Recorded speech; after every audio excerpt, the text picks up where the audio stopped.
Hello, everybody, and welcome to Moody Park for the second game of this doubleheader, our first of two doubleheaders here on this Saturday afternoon. We're going to get things going with a quick ground ball to second base.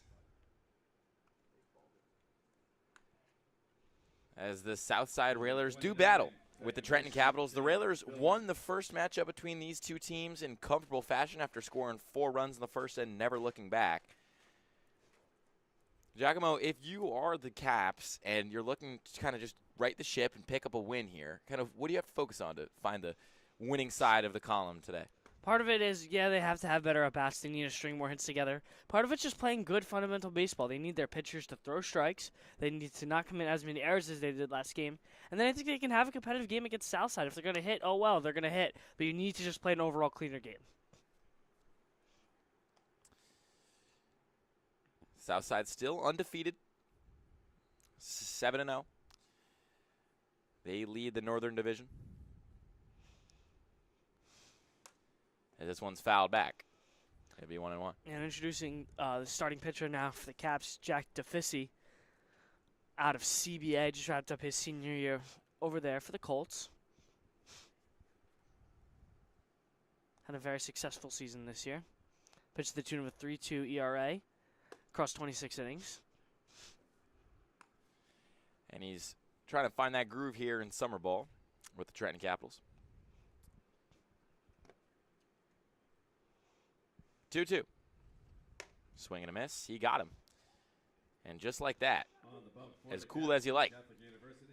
2 rapid outs for the Trenton Capitals. They try to avoid a repeat of the 4-run first inning that occurred last time, just about 2 hours ago. First baseman, Mike Kelly. I mean, that's already a better start than the Quartuccio start that they had. Already 2 quick outs. Quartuccio wasn't able to do that. That one's grounded at first, picked up by Shin, and he'll jog over and make the play himself. So a cool, calm, and collected 1-2-3 innings sees the Capitals make quick work of the Riders in the top of the first. We'll go to the bottom of the first here. Don't go anywhere. Hi, my name is Dr. Philip Glassner. I'm a hip and knee replacement specialist at Mid-Jersey Orthopedics. We're a multi-specialty orthopedic practice with offices in Flemington, Bridgewater, and Washington, New Jersey. We have 18 fellowship-trained specialists to take care of you from your neck down to your toes. We offer conservative management such as bracing, therapy, and injections through surgical interventions as well. Our goal is to keep you active and healthy and get you back in the game. We also offer on-site digital x-ray as well as MRI. We have evening and Saturday morning office hours to assist with convenient appointment times, as well as having walk-in appointments available. Call us or visit our website at midjerseyorthopedics.com so we can help you to live life better.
I didn't realize he's still warm.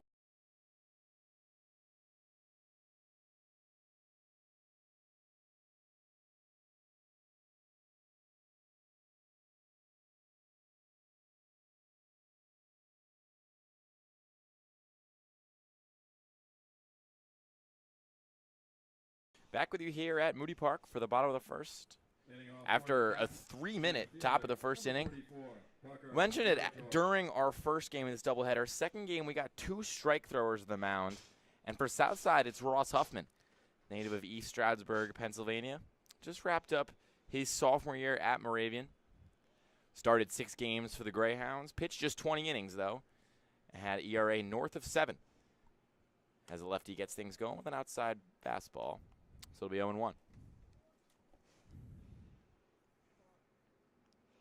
Went 0-2 in his record at Moravian. So a couple of relief appearances, couple starts, as you mentioned. Kind of mixed in a little bit at Moravian. Drops that one in there, though, so the count's even.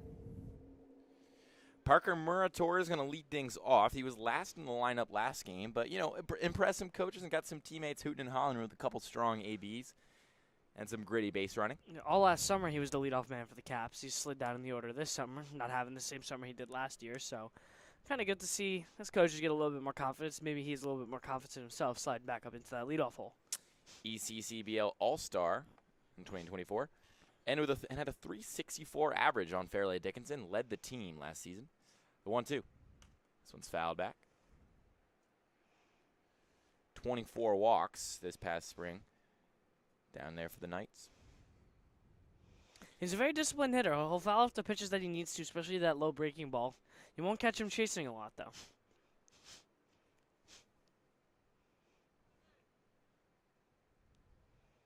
Huffman winds and delivers. This one's grounded up the middle, right back to the pitcher. Huffman makes the play and flips over to first to Rader. And there's one gone here in the bottom of the first. Number 11, right fielder, Matt Westcott. This will bring up Matt Westcott.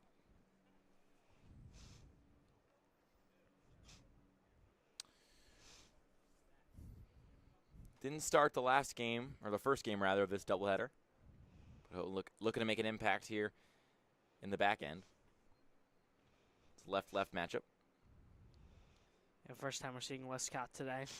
So definitely, if you're looking at the lineup from top to bottom, definitely a lot more changes in the Caps lineup than there is in Southside.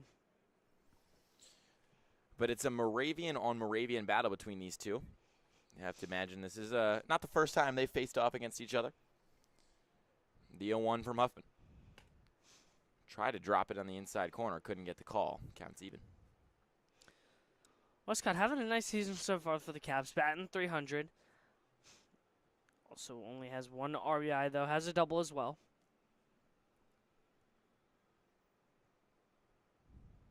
The 1-1. That time he got the strike zone.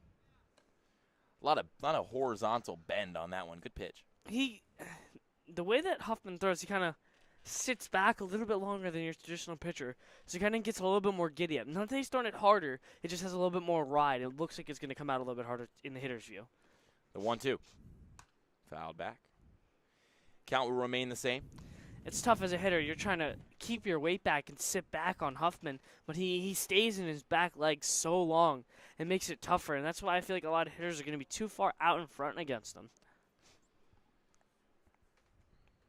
And when you're facing a guy like that, where his kind of rhythm puts you perhaps out in front of his pitches, is the only way to adjust for that is he gets a swing and a miss and will pick up the second out of the game on his strikeout. Is the only way to adjust for that just waiting that extra beat and trying to stay on the pitch, or are there technical changes you can make that aren't just waiting? I think the best way to do it is you want to just get your leg lift a little bit later, just because, yeah, if you just have a regular right over the top kind of ready lift to whoever it is, you're going to have your timing down. You just want to start a little bit later. So it's not when he kind of comes set with his glove. You got to get that leg lift a little bit later so you can kind of be on time, get that foot down on time, and score up a baseball. It's still tough for some of these guys, though. You have to imagine to change that rhythm of their swing, 100%. which I'm sure it becomes almost second nature to them at a certain point. It's a problem at every level of the sport. You see guys in the MLB who struggle to get their foot down on time.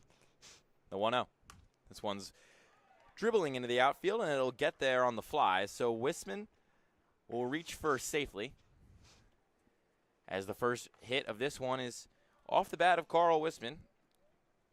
And Huffman cannot repeat what his predecessor did in the top of the first and go 1-2-3. So the base runner on first for Shin, who put together some good at-bats in that first game against the strong pitching of Walker, but was unable to really ever make an impact on the stat sheet. That one's up high. You mentioned he hit a couple of rockets to right field. I mean, Shin being a very pull-heavy hitter, he definitely can hit some ropes. He just didn't, as you mentioned, wasn't able to do anything. But he's been really, really good this summer, though, batting .267 now on the year. A couple RBIs. The 1-0 to Shin. Swing and a miss. Got him chasing that one down low. Yeah, I feel like Hoffman's going to get a lot of swing and misses now. I don't know how consistent he's going to be around the zone. He's been pretty good in the first inning. But I feel like whether he's consistent or not around the zone, I feel like it's going to be a big swing and miss day. And he's going to get out of the caps. The 1-1.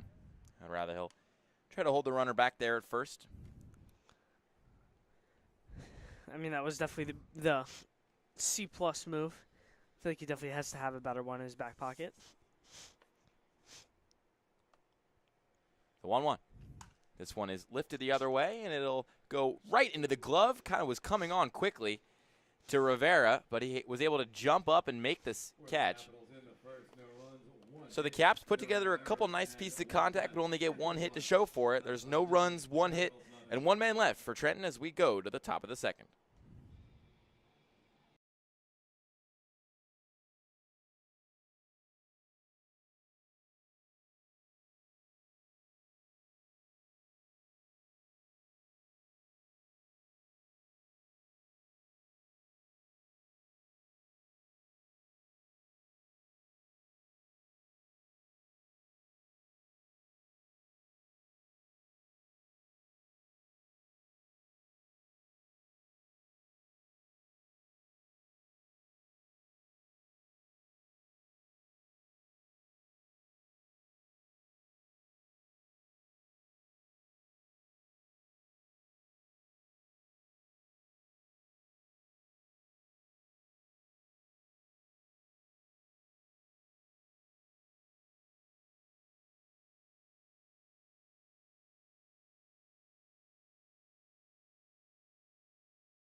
Back with you here at Moody Park after a scoreless first frame between these two teams. Back on the mound, set to do some more damage, is Jack Diffessy. After a pretty strong top of the first, where he looked nothing like a kid that just graduated high school. Got in and out of the inning in 3 minutes. One of the quickest half innings we've seen really all summer, and probably what we will see all summer. But he's facing off against Owen Fischel, who was solid in that first game between these two teams. Nothing spectacular, but with such a strong day from the rest of his lineup, as that one's chopped up the middle, could be a tough play for right, and it bounces off his elbow. So Fischel will reach first on a base hit. And the first runner is aboard here in the top of the second for Southside. Yeah, Fischel put a lot of good at-bats together. He had that big 10-pitch walk, I remember, where he kept fouling pitches off. Didn't have a hit, but then, just picked up his first hit of the entire day right there to lead off this Railers run. Definitely a little bit more important than if he got a hit when they were up 8-2. So Rivera up, made a nice play to end the last inning. Probably a play that he made a little bit more difficult for himself than it had to be. He came charging in on a line drive only to realize it was up above his head, but he reached up and made the snag. He overran that thing very badly. It's like he has some nice vertical to make up for it. The 0-1 to him now. Outside. So it'll be 1-1 with official jogging back to first after taking a lead.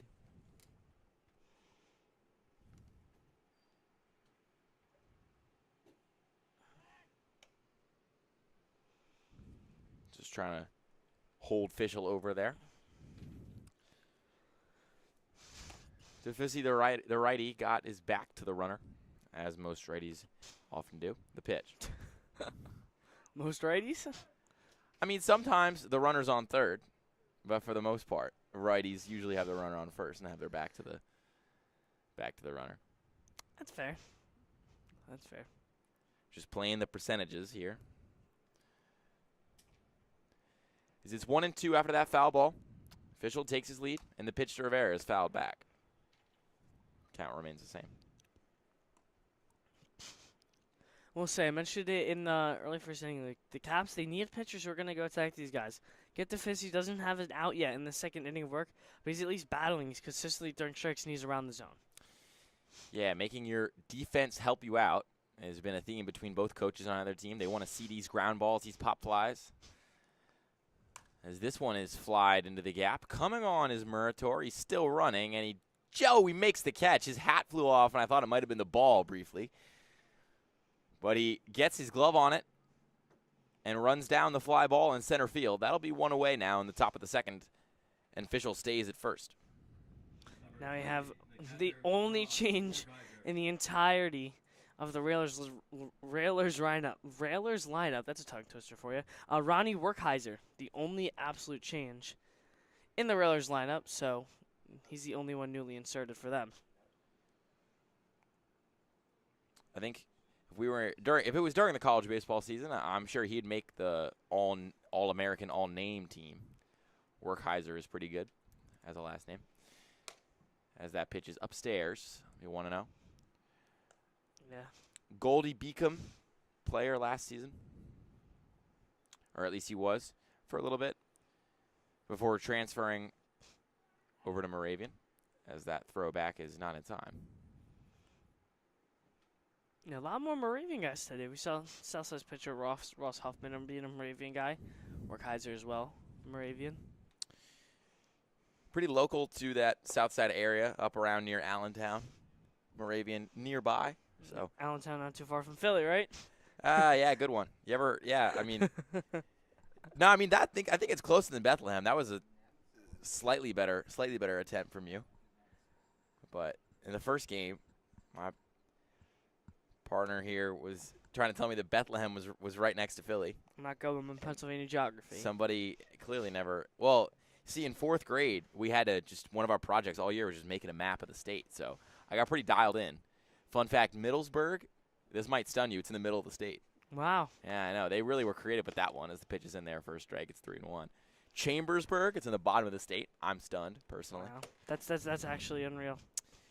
Now, but the big Pennsylvania trivia question for you, Giacomo, is do you know why Pittsburgh is spelled with an H in the end? Because No. there's only one city in the state, as that one's fouled back, count will be full. There's a lot of burgs in Pennsylvania, seemingly. There's a lot of burgs. But only one burg has an H at the end. And it's Pittsburgh because it's the biggest burg. It's the biggest state or city that ends in burg. Bigger than Gettysburg, bigger than Middlesburg, Chambersburg, Harrisburg, all those burgs. Pittsburgh is the biggest one, so it earns itself an H. As that one was kind of close over there on first base, but Fischel got back in time, dusting off the jersey.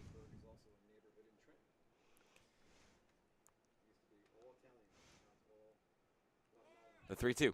This one is grounded to shortstop. Sturgo coming on, and he misses the ball. It gets into the outfield, as that one seemed to just go through an invisible hole in the glove.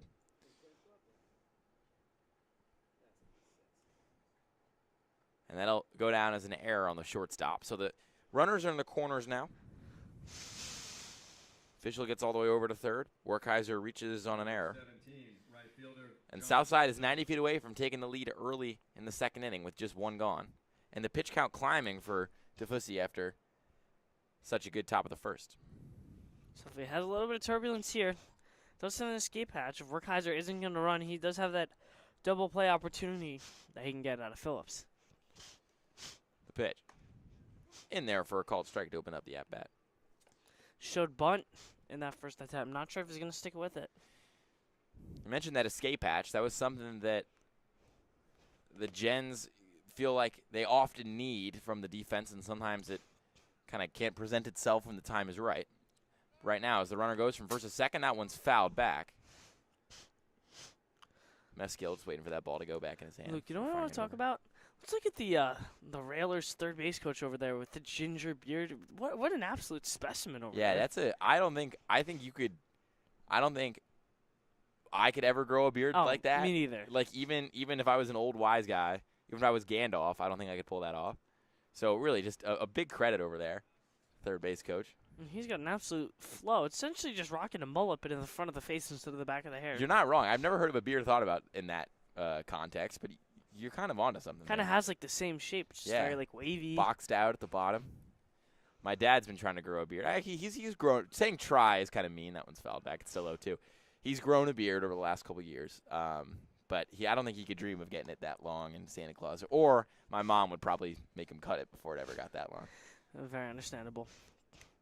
So it's 0-2 now to Phillips as he searches for a big hit here early on to plate the first runs. The pitch. This one is swing and a miss as DeFussy picks up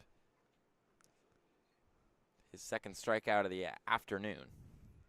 And there's two gone here in the top of the second with runners on first and third. 52, center fielder, Braylon Gonzalez.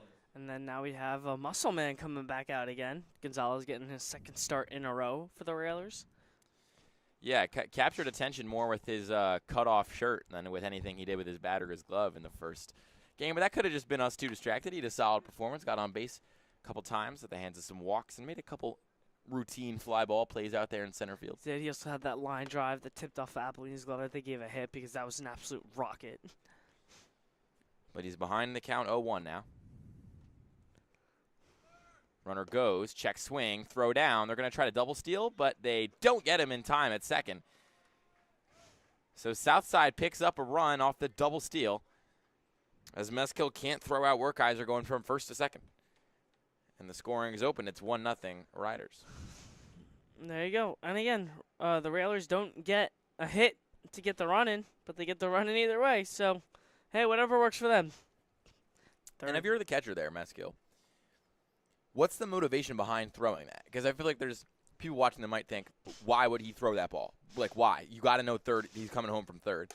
But then again, if you feel, I guess if he feels like he's confident he's going to runner down, it's just kind of a tough decision. I feel like for me, I mean, at least in high school, we ran a lot of, the pump fake to second, then you fire to third, try and back pick the guy over there. Yeah. Because it's the double steal. If you throw it down to second base, that guy's going. So it's kind of like what's the point? Also, you have 2 outs. Yeah. Personally, I'm never going to throw it straight through. I at least have the guy come up and cut it. The second baseman try and come up and cut it. Let the shortstop cover the bag. But, I mean, whatever works for the Caps. Braylon Gonzalez still standing in there. It's 3-1 now with Werkheiser on second.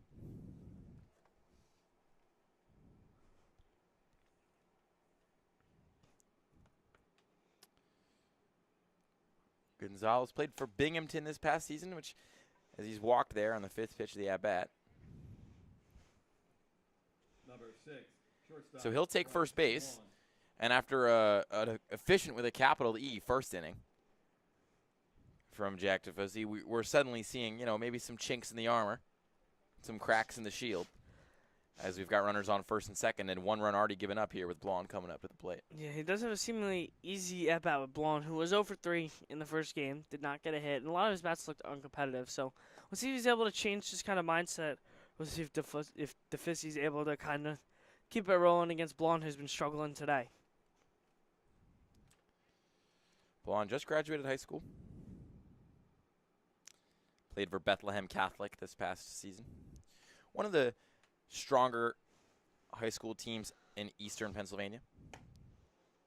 As that one misses on the inside corner, it'll be 1-1. Well, Philly's East Pennsylvania, so you can't be that far. Yeah, something like that. It's more than anything. There's eastern Pennsylvania and then there's southeastern Pennsylvania. That's kind of what the big differentiation is. There's not a lot of northeastern PA. That's certainly like a region that people populate. because that one's in there for a called Isn't strike. Scranton kind of over there? That's kind of in the area of Scranton. I think people tend to lump Scranton in with Eastern PA in general. Kind of just like how Central Jersey doesn't really exist. Oh, no, nines Central of all- Jersey. Stop. I think Central Jersey exists. Some people think it does, and some people think it doesn't. I think it's like a debated topic. It's not a guarantee. That is kind of the case with Northeastern If someone PA. says Central Jersey does not exist, I literally will have a meltdown.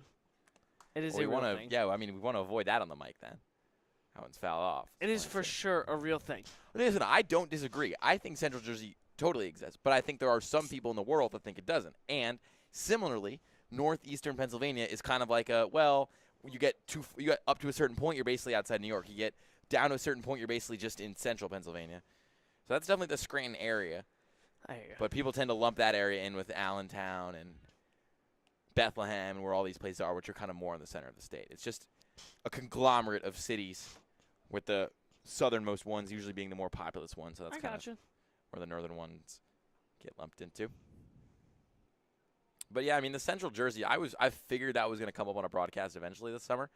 And listen, I think it exists, but it's definitely a hot topic in the world of New Jersey. 2-2. Down low. Count will be full now. Because the people who say Central Jersey don't exist live at Bergen County in the top of the state, or the people who live down the shore. That's the people who say Central Jersey doesn't exist. People who actually live in Central Jersey know it exists. I can say I've probably frequented Central Jersey more than I frequented any of those places. So the 3-2. Runners go, and the pitch is down low. Ball 4. As DeFizzi can't get out of the inning right there. He's up to 37 pitches now. After he was in cruise control the first inning, I mentioned how he had like the quickest inning by far we've seen all summer. Now he has some trouble, and he has a hot Braden Raider coming up who had a couple of knocks in the first doubleheader game. He's 0 for 1, so he's 0 for 1 to start this game though. Bases juiced. The 0-0 in there for a called strike. Got the inside corner on the breaking ball. It's a nice spinner from DeFizzi. We haven't seen it a lot. He's been very fastball reliant. Good to see that breaking ball kind of get mixed in a little bit. That one's inside on Raider. Raider 0 for 1 so far today. Had a couple of nice at-bats out there in the first inning, first game of this doubleheader, but crossed the plate once as well. The 1-1 to him. This one's grounded to third base. Strombowski's in on, and he takes a couple pumps, fires across the diamond, and that'll do it for the top of the second. Still, 1 run, and the scoring opened on behalf of the Southside Railers. The undefeated team from the Northern Division will take to the mound on the bottom of the second, leading the Capitals 1-0. Don't go anywhere. Hi, my name is Dr. Philip Glassner. I'm a hip and knee replacement specialist at Mid-Jersey Orthopedics. We're a multi-specialty orthopedic practice with offices in Flemington, Bridgewater, and Washington, New Jersey. We have 18 fellowship-trained specialists to take care of you from your neck down to your toes. We offer conservative management such as bracing, therapy, and injections through surgical interventions as well. Our goal is to keep you active and healthy and get you back in the game. We also offer on-site digital x-ray as well as MRI. We have evening and Saturday morning office hours to assist with convenient appointment times, as well as having walk-in appointments available. Call us or visit our website at midjerseyorthopedics.com so we can help you to live life better.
All right. Jackson, Scruggs. Back with you here at Moody Park. Jackson Scruggs going to lead things off for the Trenton Capitals. One of those guys, you and I talked about this in the first game, but really strong numbers in college this past season. Just hasn't quite put it together so far in the ECCBL, but we saw he had a hit in that first game. So the ability is definitely within him, as that pitch is also inside. This will be 1-0.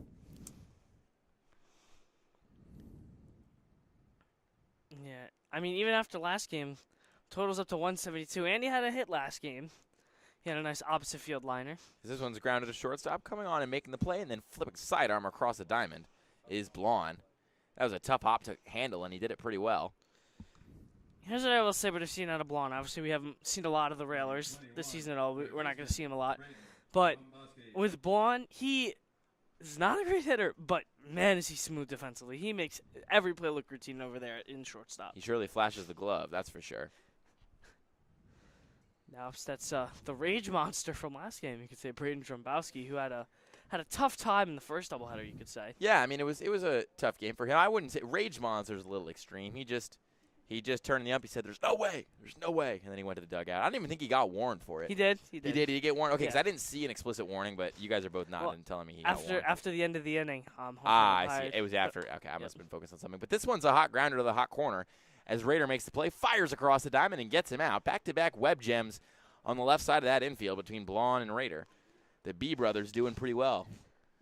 I at least in the field. think that the Railers once again are just starting to they just show flashes of why they're so good. I mean, they make these tough plays look so routine, and especially in our division, in the Southern Division that we call, there's a lot of just careless errors that we see. The Railers have had one error so far through 9 innings of baseball so far, and even the tough plays are just making them look routine. So Meskill's up, was behind the dish. There's a nice pitch in there by Huffman. He's starting to settle in a little bit here. I mean, it wasn't even unsettled in the first inning. Just gave up that that one hit.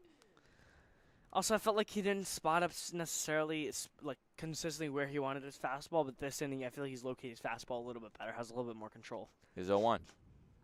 Just as I say that. Count's even now. 2 gone here.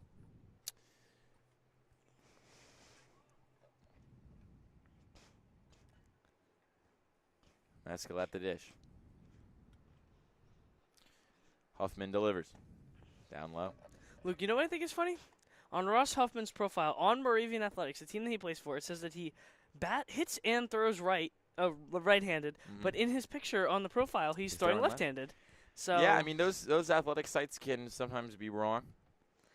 I think it's crazy that you have a picture of a left-handed pitcher, and your website says he throws righty. Definitely a tough discrepancy to justify between those two things. But Huffman gets the second strike here on Meskill, so it's 2-2 now. 1 strike away from getting out of the bottom of the second. Railers up 1-0 in the pitch. That one's in there for a called strike 3, and Huffman will strut his way to the dugout after a 3-up, 3-down inning, as easy as you like. And we're going to go to the top of the third after 2 quick innings here at Moody. ECCBL is sponsored in part by Northfield Bank, proudly serving local communities since 1887. With branch locations across Mercer and Hunterdon counties, Northfield offers simply free checking with no minimum balance, no monthly fees, and no per-check charges. Northfield Bank customers also enjoy free online banking, mobile app access, and a free debit card for everyday purchases. For more information, please visit northfield.com or follow Northfield Bank on LinkedIn, Instagram, Facebook, Twitter, and TikTok at Northfield Bank.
Back with you here in Ewing after 2 quick innings.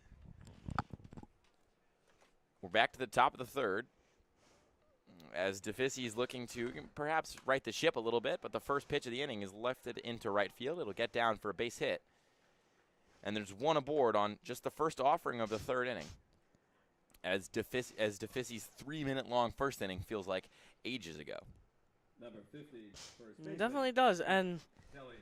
I mean, look, we have a long day of baseball. We got 4 games here at Mooney Park, and then you got the College World Series tonight. So Yeah, some Jersey representation in the College World Series for the Shant. Is it Shant or Shant? Chanticleers. Chanticleers. So I thought. Okay, for the Chanticleers. Yeah, Cam Flukie, graduated from Egg Harbor Township 2 years ago, just announced the starter for the Shants tonight. So little Jersey battle. Well, I'll be rooting for them personally. Yeah, they're always a fun story down there. Well, their head coach, Coach Null, is a Jersey native as well, so they got a handful of Jersey guys on their team. The 0-1 runner goes. This one's fouled back.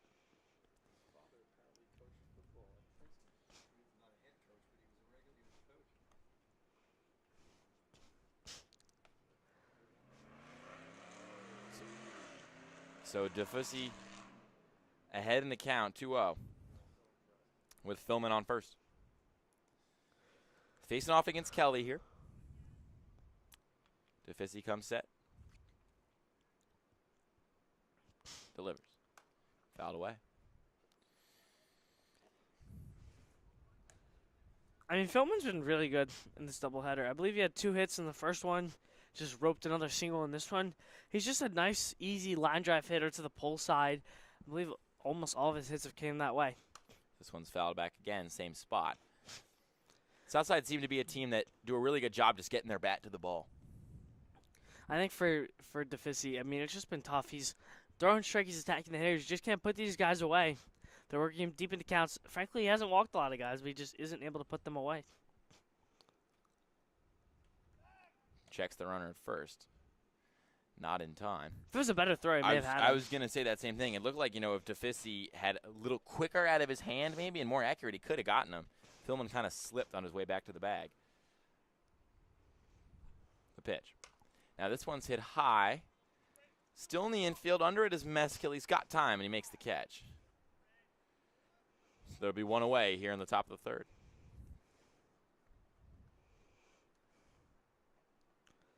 Yeah, Owen Fischel coming back up, who's already 1 for 1 on the day.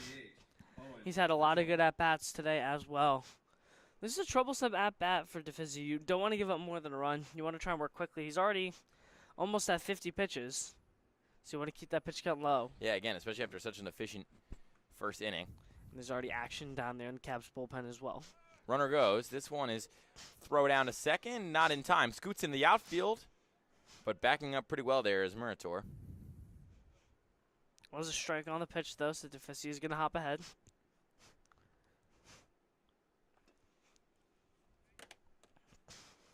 So it's 0-1. Philman makes his way over to second, though. So a runner in scoring position for the second consecutive inning as DeFisi's pitch is outside. Officials 1 for 1. Picked up a hit in that second inning. Part of that big old rally that just ended up in 1 run.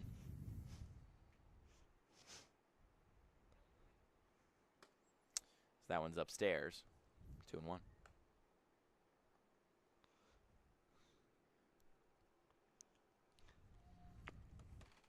Philman hop it out to his lead on second. DeFisi's 2-1. Fouled back. A little camera shaky, but it's been holding strong so far today. Yeah, I've been pretty impressed with the camera and how it's, survived up there. It's making it look a lot darker out here than it actually is right now, but I promise you the sun's still out. Honestly, absolutely gorgeous day. Yeah. Nice day for baseball. About, pretty close to as nice as you can get when you're going to play 4 games as the pitch is lifted in the left field. Coming on is Wisman, and he'll make the catch. No attempt at tagging from Philman, and there's now 2 gone here in the top of the third. Philman went with Philman went with the fake steal He took 2 to 3 hard steps. You even heard Dramaski over there at third yelling runner. Then the pop-up obviously just going to make him go right back. So with 2 dead here in the top of the third, and the runner hopping to his lead on second, Fizzy's going to try to get out of the inning. He's at 52 pitches so far in the day. Facing off against Rivera, and he opens the at-bat with a foul ball. A lot of these Southside hitters, they're late on the DeFizzi fastball. I mean, they foul it off, but they're all late. So if he's able to just keep tunneling pitches well, he can keep his pitch count, I think, lower than what it is right now. Hopefully generate some more swings and misses, leading to some more outs. The 0-1. This one's grounded sharply over to first and into the outfield. Just got past Shin. Runner's going to go. The throw at home is not in time. Skips up and over the face of the catcher. Ball hit the dirt and took a moody hop over Meskill's head. And Philman not very happy about the contact, but, you know, quick dap and a pat on the chest and a couple of smiles flashing, all is well. Took a moody bounce. It actually looked like a pretty good throw over there from Westcott over in right field. It bounced right in front of Meskill, and then it went way over his head, bounced like a moon. It was like you're using a crash pad in Fortnite. I mean, that was ridiculous, that bounce. Crash pad in Fortnite. That's what it reminded me of. It hit the ground, and it just zoomed up into the air. I honestly am trying to. I haven't played Fortnite in a long time, and I'm trying to think about what the crash pad. Me neither. Even It was back in the day. Was that the orange thing? Was yeah. it orange? Okay. You throw it on the ground and you bounce up. Yeah, I kind of know what you're talking about now. Well, we got a crash pad reference on the broadcast in the Big 2025. That's great. And we got another run aboard for the Southside Railers. As the 1-0 is outside, it'll be 2-0.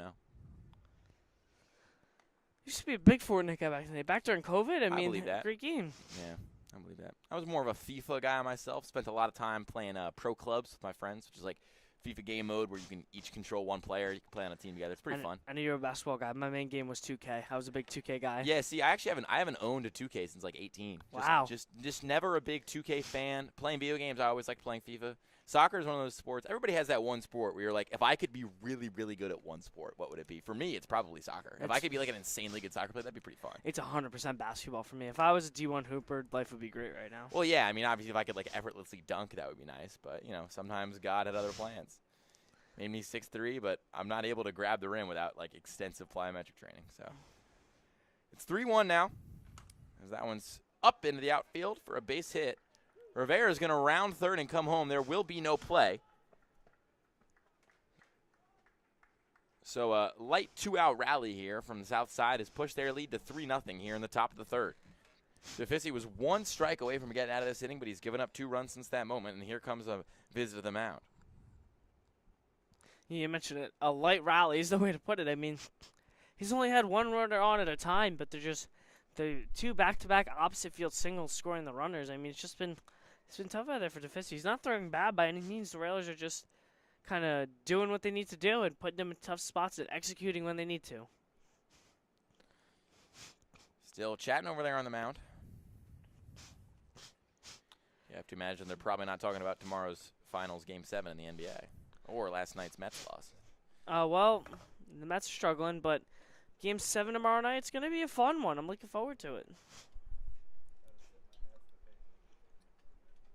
No one in America thought the Pacers could do it, but no one in America. John Phillips. I don't know about you. I got a little bit of belief in my heart. Oh, absolutely not. I thought it was going to be a quick 5-game series in and out. So Werkheiser's on first now, and Phillips is at the dish. At-bat's open with a foul ball. 4 hits on the game for Southside, 3 of them coming in this inning. Just a tough combo for Trenton, who just kind of feels like they're close and close and close, but just giving up these singles, ground balls through the gaps. Just nice situational and placement hitting from the Railers so far. The pitch. That one's just inside.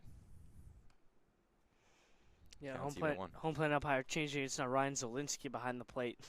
Mike Beal out in the field. So maybe a little bit of a different zone. Seen a couple of different calls, I'd say, so far today. That one's popped back foul up and above our heads. We'll hear if it hits the roof. Doesn't sound like it did. Nope. So probably landed back there on the asphalt behind a little press box we got here at Moody Park. It's a nice press box at that. I like Oh it. yeah, down for a here. public park, this is incredible. I'm always in awe when I come out to these townships and these suburban towns and the quality of their public parks. The 1-2. This one is lifted into center field, coming on as Murator. Could get down. What a catch, rather! Scro with the catch of the year so far in the ECCBL, laying out and getting over one shoulder. Da-da-da, and a top 10 play from Scro takes us to the bottom of the third. There are no errors and 3 hits and 1 man left as the Railers extend their lead to 3. They lead the Capitals 3-0 as we go to the bottom of the third.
Back with you here at Moody after a 2-run top of the third rather. It's 3-0 in favor of the Southside Railers as they do battle with the Trenton Capitals today on a pretty lovely day here.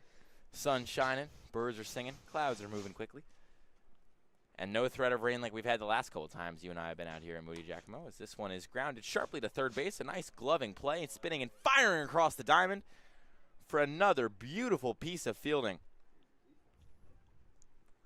Braden Rader, take a bow. I mean, it's tough if you're the Caps. You're doing what you're supposed to do. You're hitting tough ground balls, putting the ball in play, taking it the other way. But, man, this Southside defense is tough as nails.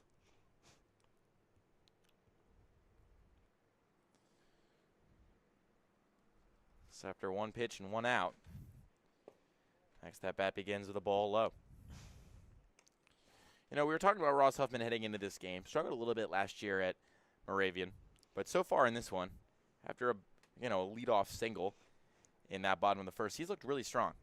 I mean, every Southside pitcher's looked strong today. I'm not going to lie. I mean, I don't know if it's their pitching lab, their coaching, or just confidence. But, yeah, they've all looked really good. This one grounded not that sharply to second, and it's a pretty routine play as Philman turns it over to the first baseman. And Kelly deposits another out. So moving quickly here in the bottom of the third, there's already 2 gone. Quickly at that. Could be another Deficit type inning here if he's able to retire this hitter within a couple of moments. That one's in there for a called strike. And there's the difference in the zone. I feel like with Mike Beal behind the plate in last game, that's a ball every time, just from the way he's called. And then Zielinski likes that corner pitch. Huffman comes set, and that one's outside. Tried to do the same thing again, but did a little bit too much. Let the fastball ride too far out. That's the right call. Feels like it slipped away from his fingers ever so slightly there. Count dead now at 1. This one's fouled away. Murator in the leadoff spot. Was basically second leadoff last game, hitting last in the order. After an all-star season in the ECCBL last year, he's heading into his senior year down there at Fairleigh Dickinson. 1-2. This one is lifted to second base and in the air, and making the catch is Philman. And the side is retires. No runs, no hits, no men left. And the Railers cruise into the top of the fourth. Hi, my name is Dr. Philip Glassner.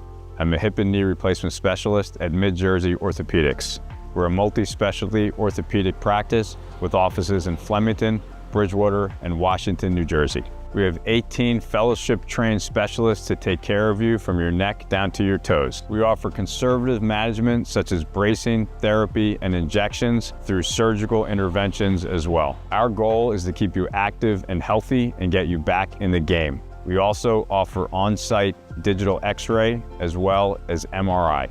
We have evening and Saturday morning office hours to assist with convenient appointment times, as well as having walk-in appointments available. Call us or visit our website at midjerseyorthopedics.com so we can help you to live life better.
Back with you here at Moody Park.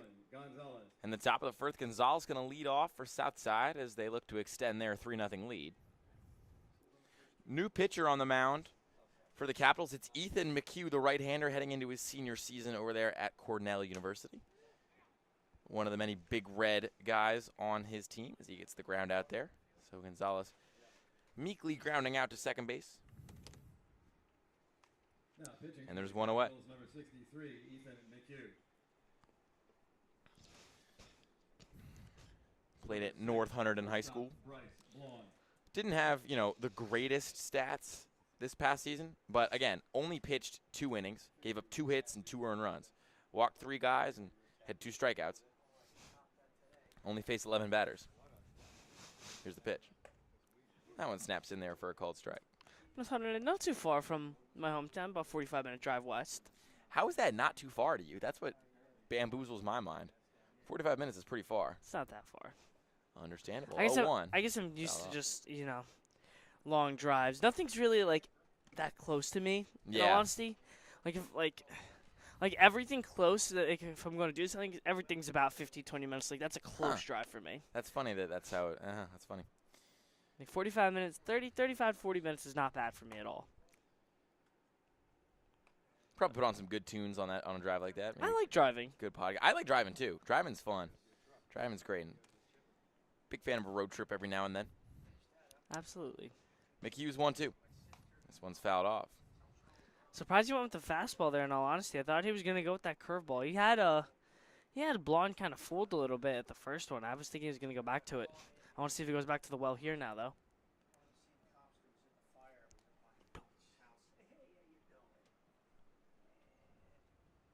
That one's grounded, chopped up the middle of the infield. Coming on his right, he makes the play. No, rather leaves it, and Skro gets the runner out. It's a nice play. That was really good communication. Both guys converging on the ball pretty well there in the middle of the infield. Wright had it scoot under his glove, but Skro controlled it and fired it over to Shin. That's a tough play. It's a tougher play than meets the eye. Because if you're scroll, you're kind of going back behind the bag. Your momentum's taking you backwards, but then you have to quickly get your momentum, regain it, and go towards the bag. So that's a really tough play. Nice throw there by Scro. So McHugh now. First pitch is inside, facing off against Raider.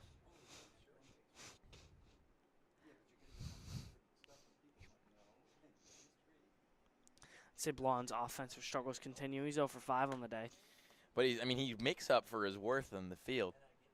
He pushes more than his weight out there. He's made a couple of nice plays over there in the hot corner. I mean, 2 unbelievable ones today in this game alone. As the 2-0 to Raider is outside. That'll be 3-0. Tough miss, just missed off the corner.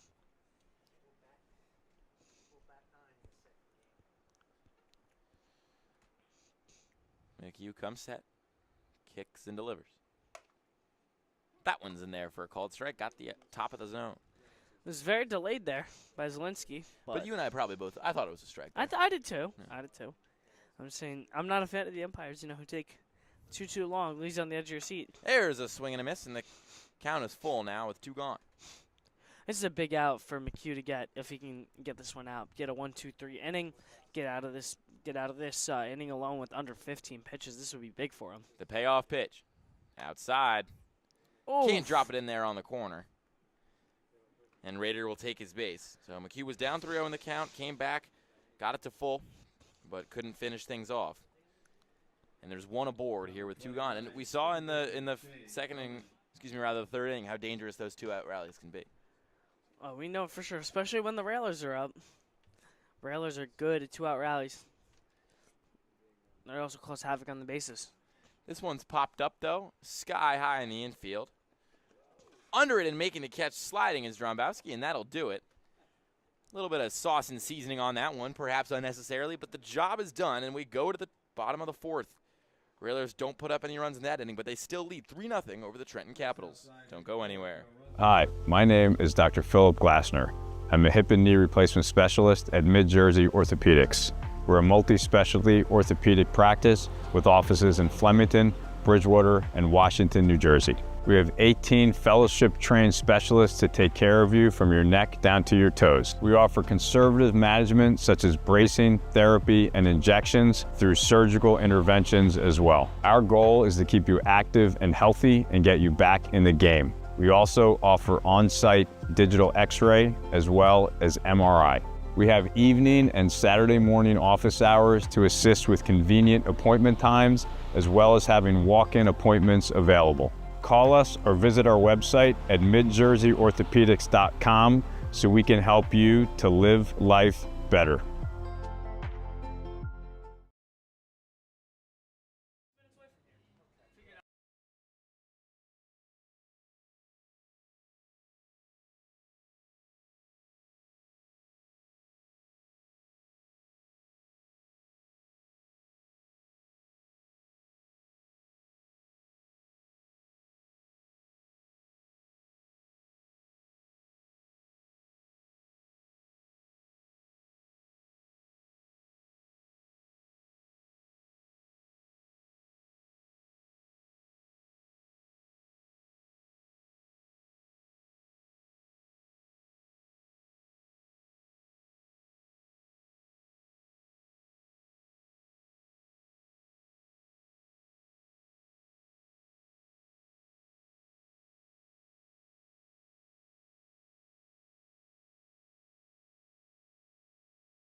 Back with you here at Moody. It's a 1-2 count here in the bottom of the fourth as the Trenton Capitals and Matt Westcott looking to do some damage here.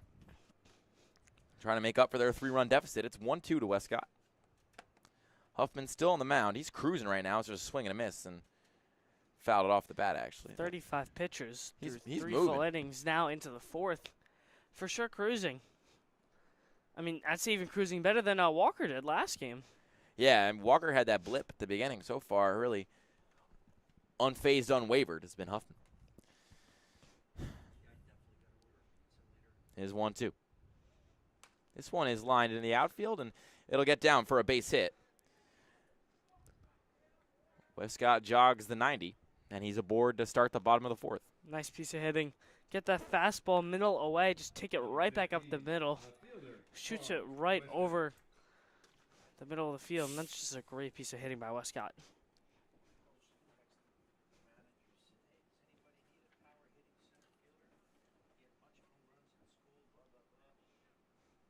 The 0-0. It's a grounded foul. So, I mean, we mentioned Huffman's pitch count. It's low. It's at 36 right now. But Wispin's up at the dish now. He's 1 for 1 so far. You got a runner on first. Could make for an interesting inning here. The 0-1. Swing and a miss out of his shoes. Oof. And it's 0-2. Got him on the slider. That was a nice pitch. Nothing else to say. When you're going on a left-left battle, that's a really tough pitch to hit. Starts seemingly in line with the pitcher's hip, ends up in the other batter's box. The 0-2. Same pitch, check swing. He almost went again. But Wispin held back. It'll be 1-2. This is pitch number 40 coming up for Huffman.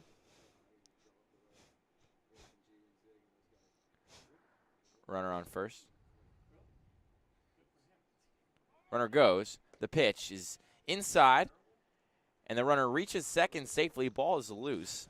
So Westcott will be in scoring position. I mean, to be fair, though, I mean, these Rails runners have been running all over, or Cavs runners have been running all over Werkheiser.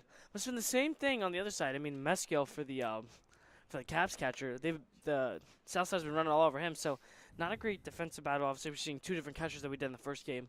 First game catchers definitely more sound defensively than they are this game. Yeah, a couple caught stealings in that first contest between these two teams. Haven't seen one yet in the second. Count is 2-2 now. And the pitch. This one is grounded sharply to second base. On there is Philman. He'll make the catch and flip it over to first. So there's one gone. But Westcott moves over to third. Caps starting to score their first run of the game. They're only trailing by 3, so nowhere near as big of a deficit as they were trailing last game. They're right in business here. Just need to try and plate one, dig into it a little bit. And they have a nice fly ball to the pull side hitter in Shin. So hopefully a nice sac fly opportunity here. Shin got his bat on the ball a couple times with some nice exit velo, but still kind of yet to make his presence really felt here today at Moody. First pitch is outside, 1-0. And this really, as I mentioned, this plays right into Shin's strength. He hits those fly balls, line drives to the pull side well. If he can just hit a deep one to the right side of the field, Westcott can easily tag up, get the Caps their first run of the day. The Caps struggling of late. They were 3-3, and now they're 3 of 8. Just looking for some kind of win, any kind of win, and break this losing streak. But right now they trail 3-0 to the undefeated Railers. And the pitch, check swing, didn't go. Wanting the call is Huffman. But it's 3-0 now to Shin. I believe this would be his first walk if he surrenders it to Shin. The pitch. In there for a called strike. Went that fastball middle. Shin didn't even give it a second look. Right down the middle.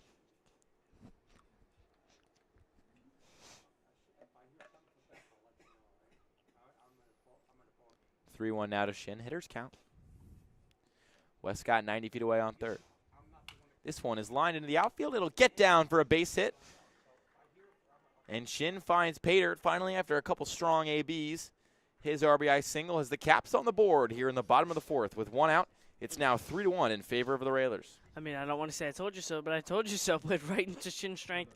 All you're looking for is a hard ground ball, line drive or deep line drive to the outfield for the tag. But Shin does more than that. Rips in a pull side single, scores the run, and the Caps now have that runner on first base once again.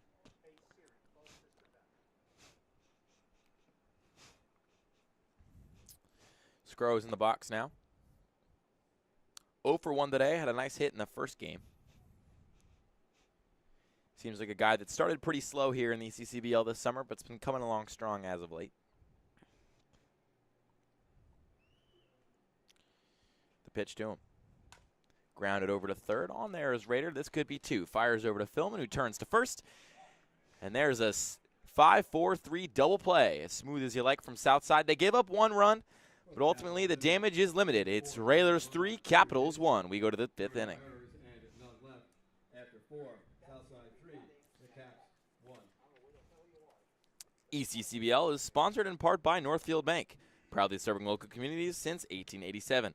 With branch locations across Mercer and Hunterdon counties, Northfield offers simply free checking with no minimum balance, no monthly fees, and no per-check charges. Northfield Bank customers also enjoy free online banking, mobile app access, and a free debit card for everyday purchases. For more information, please visit northfield.com or follow Northfield Bank on LinkedIn, Instagram, Facebook, Twitter, and TikTok at Northfield Bank.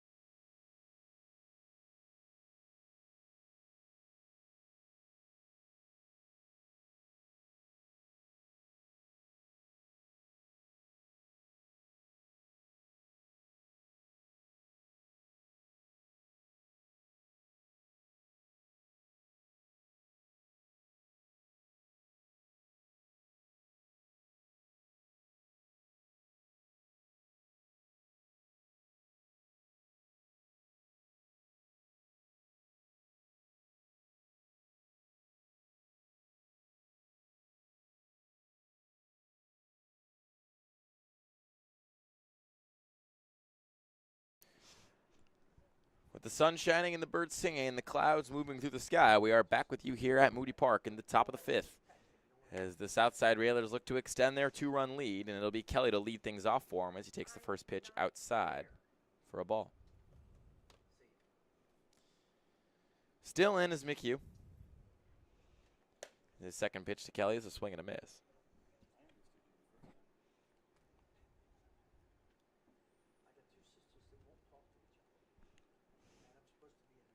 The Caps picked up their first run of the game and just their third of this doubleheader in that last inning, thanks to an RBI single from Shin. But it's 2-1 now to Kelly. Pitch. This one's popped up. Foul. Counts even.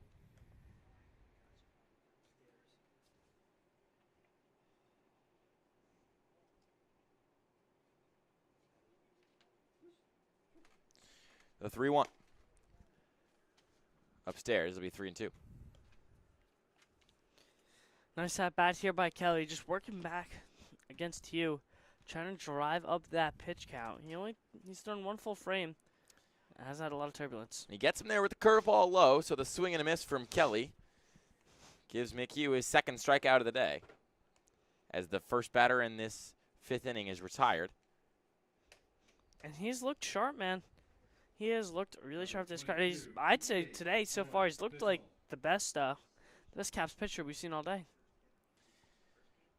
So here comes Fischel. He's 1 for 2. Started today with a single as this one popped into foul territory, going over his Drumbrowski, but he won't make it there.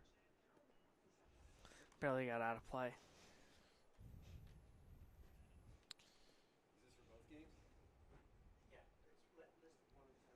It's 0-1 now to Fischel. Grounded out his last time up. As this one is lifted into left field, coming on is Wismowski, and he dives and can't make the catch. Ball gets away from him. Urator coming over to back him up. Fischel going to second, slipping as he threw was Wisman, as he kind of took a spill out there in left field. I believe they're going to call that a double. Good chance he just fell on the ball. Yeah, it didn't hit Wisman, so yeah, it's just going to be a double. Number 44, left fielder. Tried to slide in and make a nice smooth catch out there in the outfield, but it's easier said than done. Ball got away from him and gave up a double. So Rivera up. He's also 1 for 2. And a big spot. As that ball gets away from Meskill. And Drombowski will advance.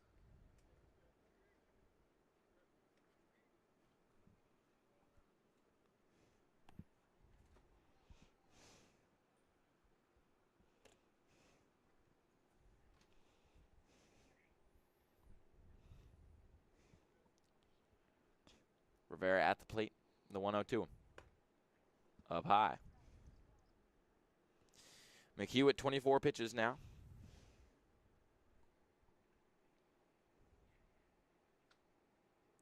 Kicks and delivers. Fouled back.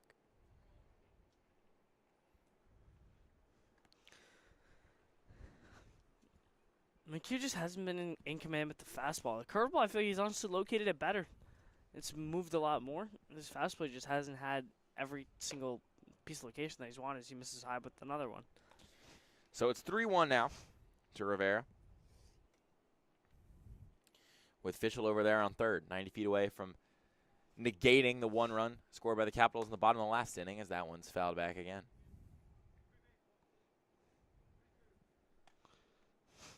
This is a big pitch and a big at-bat right now for you. You just got the 1 run. You don't want to surrender another one. It's essentially negating the run they just scored. The 3-2. This one is lined and foul. Dancing down that third base line that looked dangerous for a split second. Let's just take a sigh of relief is what that was.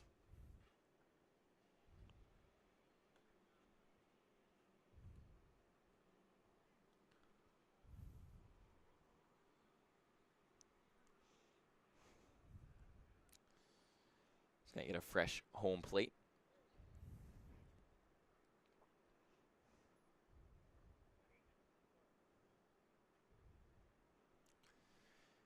Rivera in the box now. The 3-2 from McHugh. This one's grounded to second base. Oh. Right has it, but he loses it right between his legs. He got 5 hold by the ground ball. And the run will score. Fischel makes it home on the what will likely be called an E4. Yeah, it's for sure an error. So Fischel is home, and there's a runner on first. That's As a the hard- Railers are up 4-1. Yeah, I mean, kind of just a soft play if you're right over there. You got to just get down and dirty at that ball. You just got to block it, keep it in the infield. Worst case scenario, try and give him a check. But you're not even going to get the out at first base. That's just not how you want to end that. It wasn't even hit that hard. The exit below didn't seem to be that high.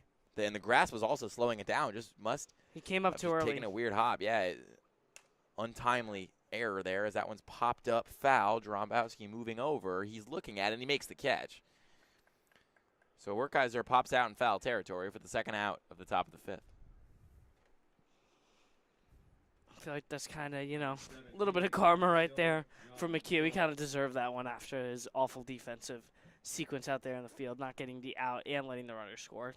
Yeah, these two teams showing flashes, but ultimately error is still abundant here. As the throw down to Nice second throw. is in time, and he got him. Meskill gunning down Rivera on the base pass, and that'll do it for the top of the 5th.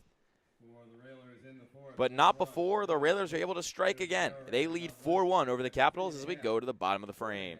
Southside 4, Capitals 1.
21, Braden Drombowski. Drombowski going to lead things off here in the 5th with his Trenton Capitals trailing 4-1. Showing the bat to Huffman, who's still in. That one's fouled back.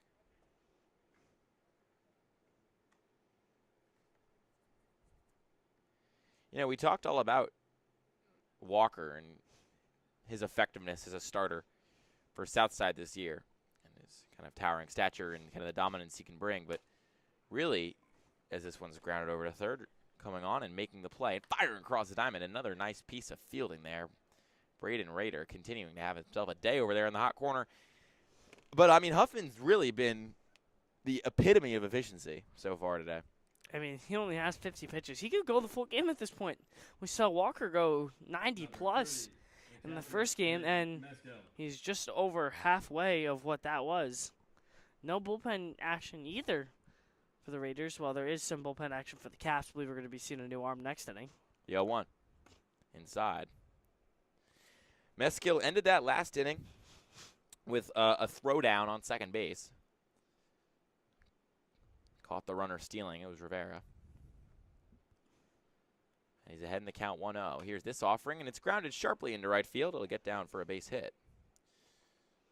And Meskill will reach first. Nice piece of hitting right through the 4-hole. Philman was kind of shaded over a little bit towards second base, trying to play the pull side of Meskill a little bit. He just whips it right through the 4-hole. You know, Luke, I had one hit in high school this year. I batted 1,000. I was 1 for 1, and that was exactly what the hit was. It was a nice little ground ball right through the 4-hole. Number 4. You sound like my roommate who was a football player, in air quotes, in high school. Yeah, so he was in for 3 snaps, and he had 3 carries for 12 yards. So he averages 4 yards a carry, and he just loves to bring it up. Yeah, Loves to bring it up. I like to say that I had the highest batting average in the state, which is true. Yeah, I couldn't have had a higher one than yours. Nope. Someone maybe could be tied with me. I'm not sure, but I definitely had one of the highest. Huffman's 0-1. Check swing. Zambinos in. He's 0 for 1 today. He was the catcher in the first game, slid over to the DH for today, trying to just give his legs a break. Yeah, it makes sense. Save the knees.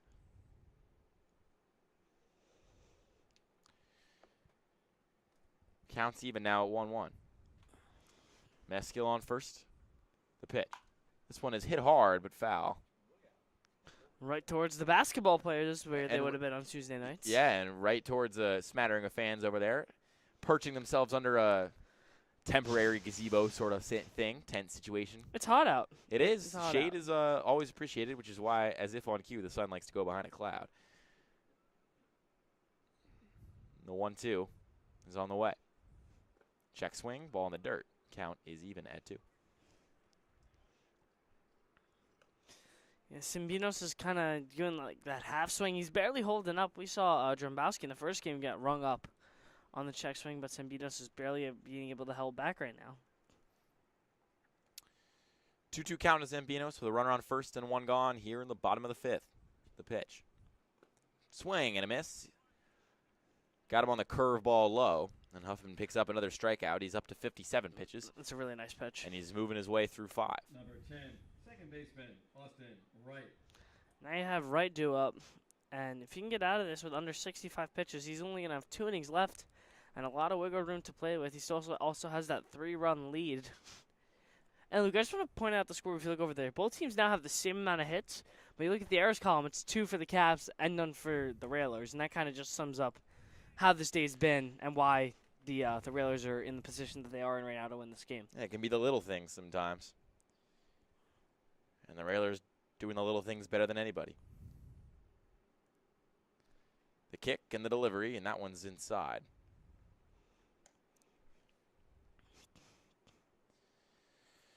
Wright 0 for 1 so far today.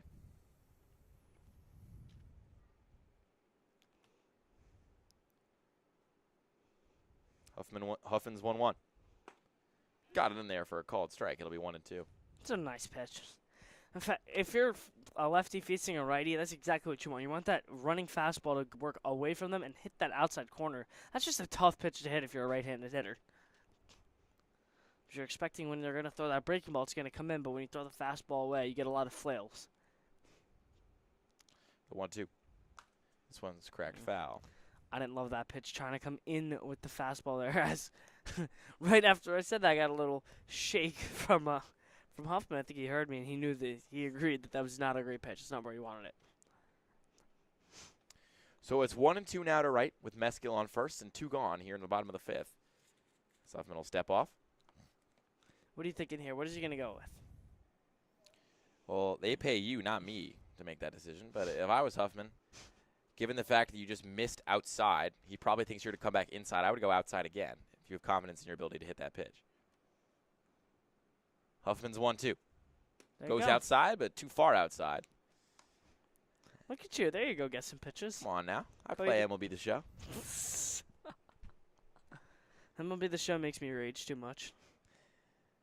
Yeah, actually also haven't bought a new version of that since 21 when it first came to the Xbox. I haven't bought one since 2023. 2-2 now. To right, the pitch. Yep. Gets the outside corner. And strutting his stuff on the way to the dugout.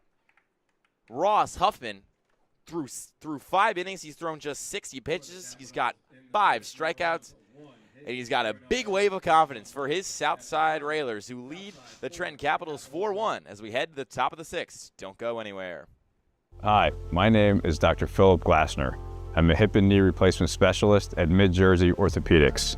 We're a multi-specialty orthopedic practice with offices in Flemington, Bridgewater, and Washington, New Jersey.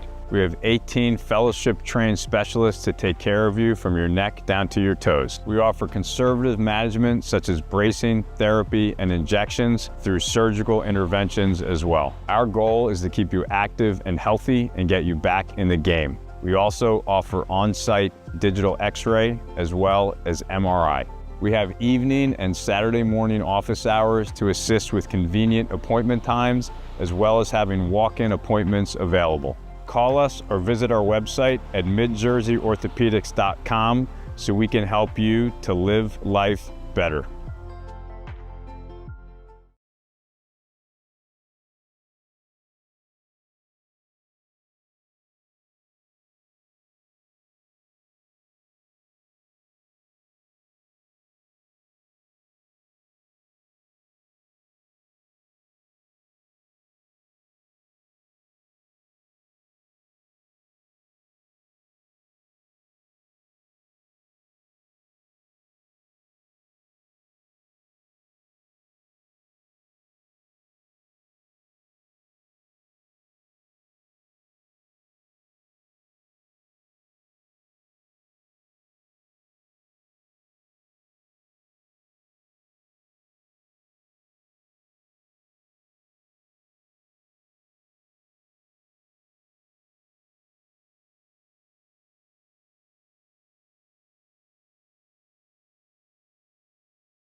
Back with you here at Moody Park. It's 4-1 in favor of the Southside Railers, and they're at the plate trying to further the damage. They lead the 3-8 Trenton Capitals by 3 runs. His first pitch is outside. It'll be Shane Langen on the bump for the Capitals. Committed to play at Babson. Just wrapped up a senior season at Christian Brothers Academy. Don't like them. Nope. Not a Heard they had a great playoff win Yep. over St. Joseph's. Yeah, of course they did. Heard there was a kid on St. Joseph's who watched the whole thing happen. Yeah. And just had to sit there and deal with the fact that his team got eliminated. And I've heard that kid sitting right next to me right now. Well, I was actually in Texas for this game. Oh, so you weren't even there? I missed this game. No. Dude, what? I was at orientation. Orientation. Missing a state playoff run for orientation. It was unfortunate. It was Unbelievable. for my college that Unbelievable. I had to go that day. I had no choice. There are no other orientation days for Texas Christian Not University? for my major. No. for Ah, my that's program. tough. 1-2. Oh my goodness. Hop, skip, and a jump back, and it had a guac over here. Did you just pee your pants a little bit? No, I mean I That just thing came right at your face. I saw my life flash before my eyes. Life flash for right. It's got a fence right in front of you. It's 2-2 now. The pitch. Grounded sharply up the middle. Coming on and unable to make the play is the shortstop Scro. So Phillips is aboard to start this 6th inning. Number 52. Hit that one sharply. Braylon Gonzalez. And this brings up Gonzalez. We'll say, even though I don't like CBA, Langen pitched to a 1.07 ERA in his senior year across 19 and 2/3 innings. So, I mean, the kid's good. Kid's good. 107 ERA ends up at Babson. Tells you a lot about the quality of high school pitcher these days. A lot of good arms across the country, and it's harder and harder to get recruited to a high major school. Babson's been very, very good though. One of the best upper D3 programs. They're constantly top 10 in D3, so they're no slouch of a school. And with how active the portal's been this year, we've seen a lot of guys tear it up at D3, transfer their way to a mid-major at D1, tear it up there, and end up at a high major for 1 year. Yeah. It's one of the sports where, I mean, obviously, you know, with NBA, in college basketball, transfer portal is very active as well. But I mean, baseball is a always constant climb the ladder. I feel like if you're in basketball, if you're D1, you're D1. If you're D3, you can go to a better D3. But baseball, you can climb the ladder a little bit easier. The transition's definitely a lot harder. Speaking of transition, there's a sweet double play there on the base paths. As right flips to Scro, who gets Gonzalez over there at first. So there's 2 gone here in the top of the 6th.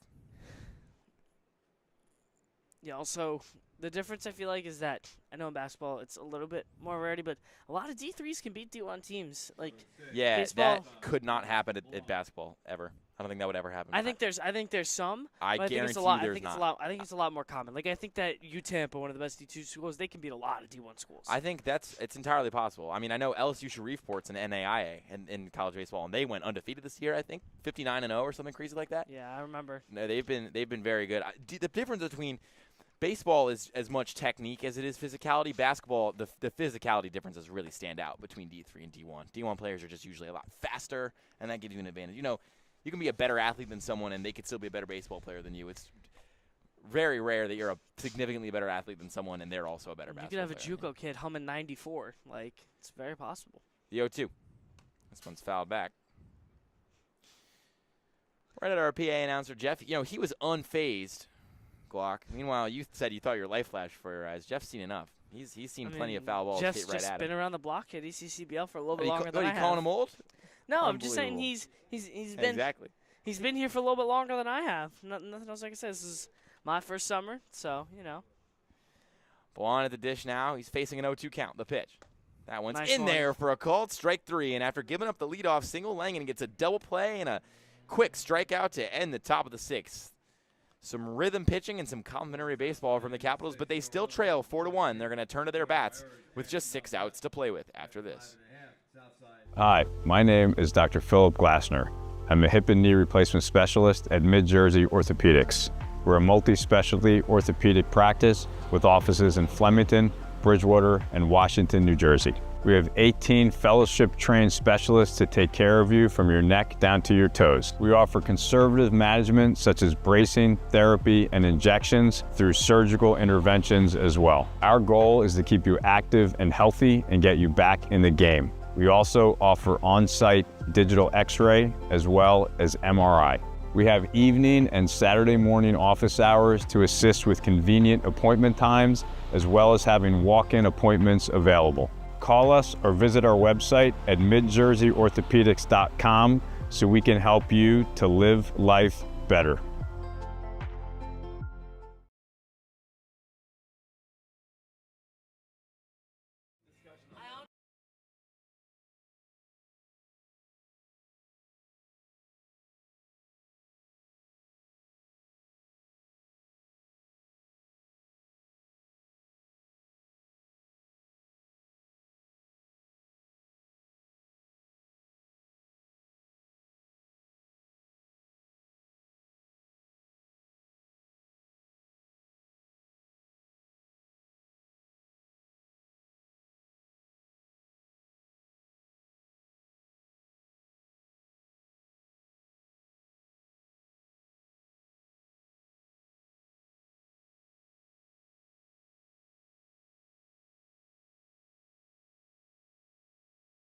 Back with you here at the bottom of the 6th here. Railers with 4 runs, the Capitals with 1.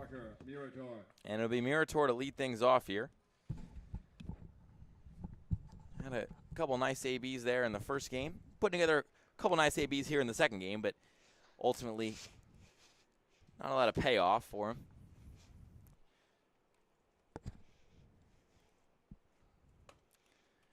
As that one's outside, but still catches the corner, so it'll be 1-1.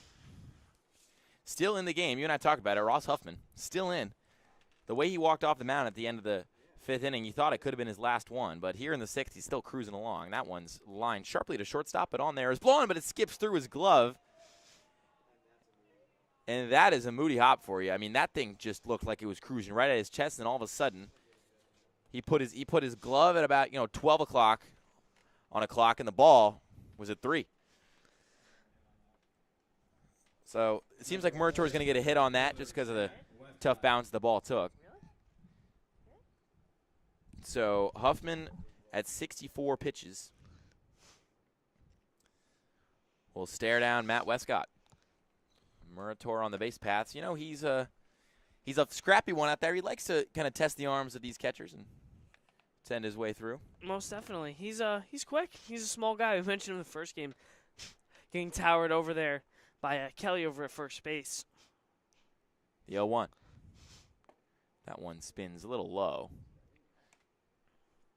Almost dropped that, looked like a bit of a slurve. Almost dropped that slurve in for a strike. It was a good pitch. 1-1 now to Westcott. Huffman comes set. Delivers. Outside. Nice pitch. Oh, I thought that was a strike. Snapped the catcher's glove just on the edge of the other batter's box, and umpire not going to give him the call there. So it is Murator on first and Westcott in the box, and a 2-1 count. Huffman's pitch is checked at and squirts away from the catcher. Murator will get over to second base. So Huffman now behind the count 3-1. He's at 68 pitches. He's got a runner on second, and he's facing off against Westcott, who's 1 for 2.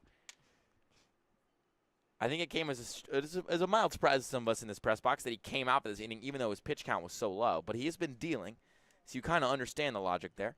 100% do.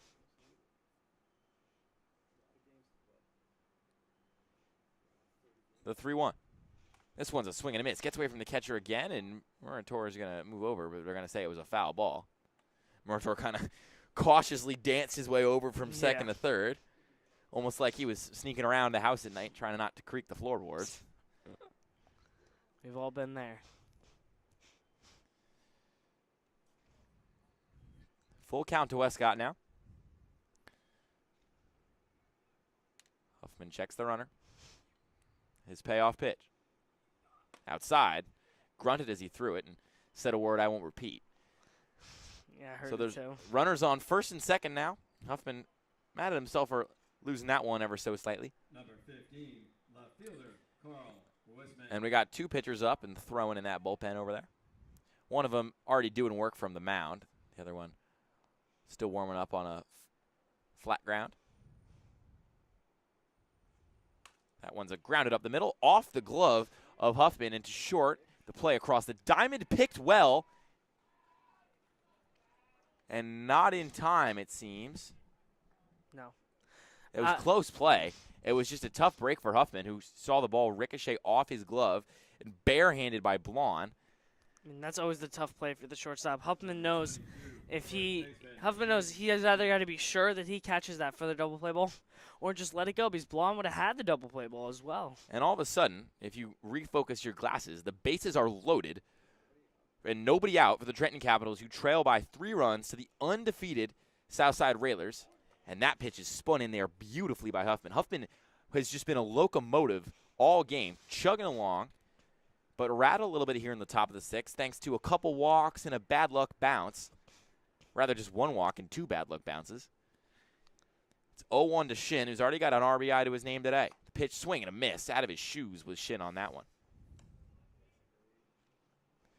Tried to send that one all the way to New York State. Came up with nothing but air. 0-2. Base is juiced.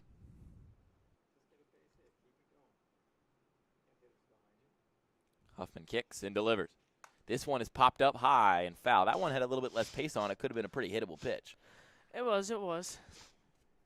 I mean, all you're looking for right now is you want the sac fly. I mean, obviously you want, or let me rephrase, you want the double. Obviously you want that ball in the gap, but you're asking for the sac fly. It's all you want. Like, it's 1 run in. You still have 2 runners on. It's 0-2 to Shin. Wisman, Westcott, and Murator on the bags. The pitch. Swing and a miss. Got him on the slider, chasing hard with Shin. It was down and away. And just like that, they're a double play ground ball away from getting out of this unscathed. You have a pretty notorious ground ball hitter in Scro. And this could be it for Huffman. His team is lining up to give him a dap and a bump. That's a tough at-bat for Shin. You know, get the bases loaded with nobody gone, go down swinging hard. Trey tried to end it on one swing.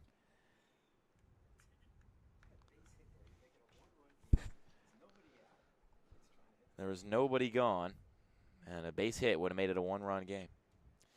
But that'll be it for Huffman. Gets the ball taken from him, but honestly, even with the hits and the runs, what a performance for him. One of the best starting pitching performances we've seen all summer.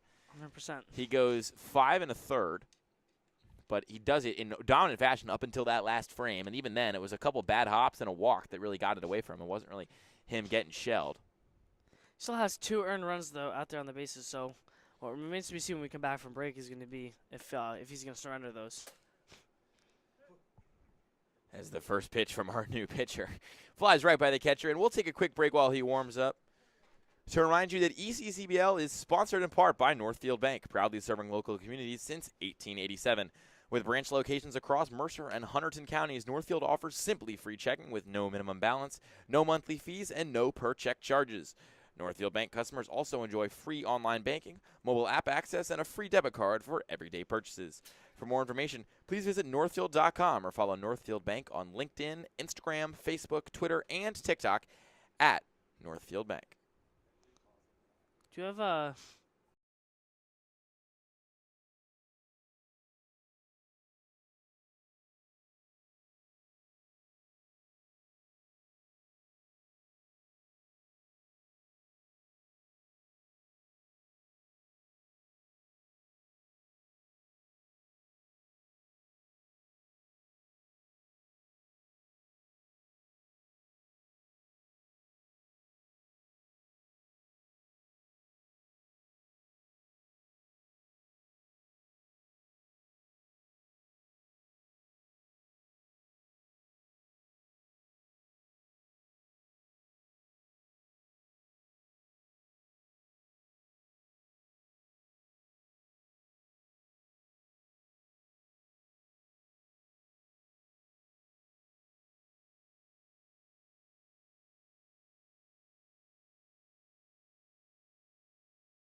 Back with you here at Moody with the bases loaded and 1 gone in the bottom of the 6th as the Trenton Capitals do their best to stage a comeback. First pitch for the new pitcher, Matt Sterner, is up high.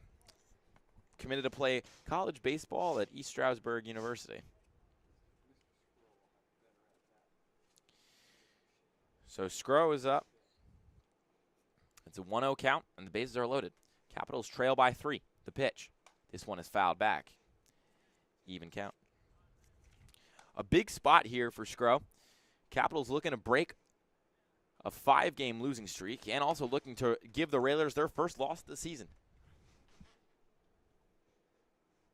Bases were loaded with no outs. Shin struck out on 4 pitches. And then the pitching change. The 1-1. That one's in the dirt. 2-1. If you're Scro, how much are you looking to really hit this ball? I mean, you have to be looking because just from the way that the Kings have used all their pitchers today, that they're going to throw strikes, but definitely an unsettling situation if you're Sterner coming in with the bases loaded and less than 2 outs. So the 2-1 to Scro now. This one is fouled back. It'll be 2s across the board. Scro looks like he's on him. Sterner hasn't thrown anything but a fastball yet, so we'll see if he wants to change it up here with the 2-2, if he's just going to keep hanging with the fastball trying to throw a strike. Wisman on first, Westcott on second, and Murator on third man the bags. Capitals a double into the gap away from tying this one. The 2-2 to Scro. Way outside, gets past the catcher. Here comes Murator, and there will not be a play at the plate, and the Caps get one back. A nice and easy run, as it's 4-2 here in the bottom of the 6th.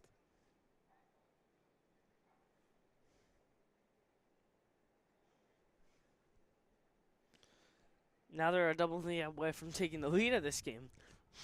I think they're still a double away from tying it. I don't know what kind of math they teach you over there at St. Joe's, but there's 2 guys on the base paths. Ah, true. They're down by 2 runs. 3-2. This one is hit hard and high. Going back on it is Gonzalez, still trailing, but he's under it. He'll make the catch. Tagging from third is Westcott. He'll get there safely. Play it. Third is a different story, but that's still not even close. So Wisman makes it over to third. Westcott makes it home from third. And Scro's sacrifice fly makes this a 1-run game with 2 gone here in the bottom of the 6th. And for the Caps, I'm going to say need this one because we know how troublesome their lineup problems are, especially right after Dromboski. You have 79 coming up. You need this run at third. Normal positions, no shift from the infield or the out. Cerner's delivery, swing and a miss. Hard one by Dromboski. Listen, the kid takes some hacks, so I'm going to say he will hack at a baseball. The 0-1. Wisman on third. Pitch. Way outside, gets past the catcher. Wishman's going to hustle home. This would be a tying run if he made it, and he does. He dives in safe. And the Caps have tied this ball game.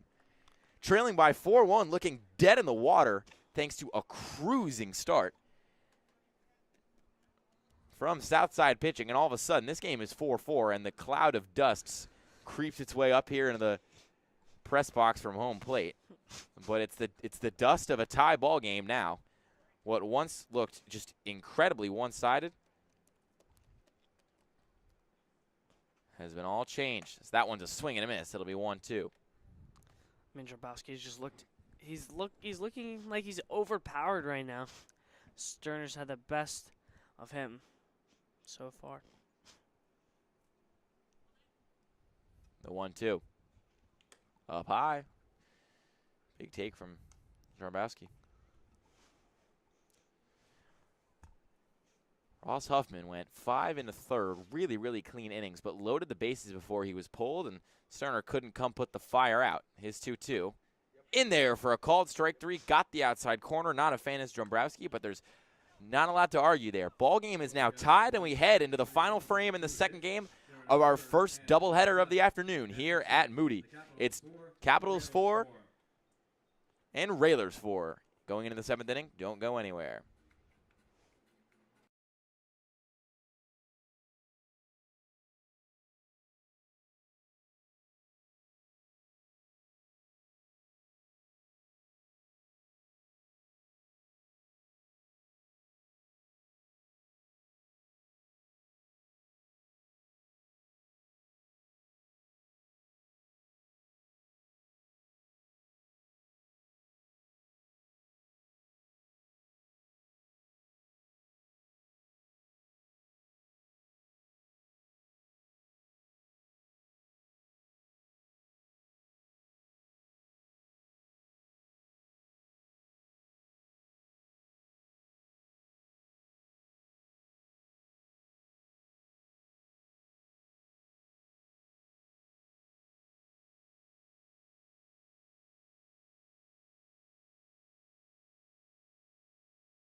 Leading off for the Top of the 7th here. We're in the final frame of regulation here at Moody Park. These two teams treating us to really a thrilling baseball game so far through 7 innings. It's a doubleheader, so it goes a maximum of 7 in regulation. But should these two teams remain tied after this frame, we will go a maximum of 9 before we get a tie.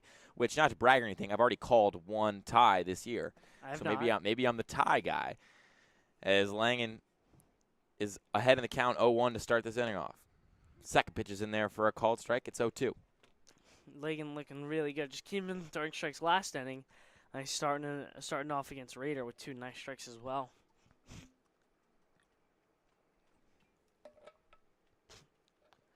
Langen's 0-2. Way outside. Can't pan the outside corner.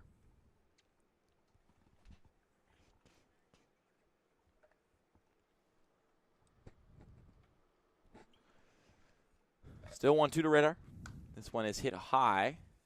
Not very deep. Calling for it is Scrow, and he'll make the catch. And this really would be a big win for the Cavs, Luke. This is right after 5 straight losses. You mentioned earlier in the broadcast. And this would right all the wrongs, be the first team to beat the Railers all year.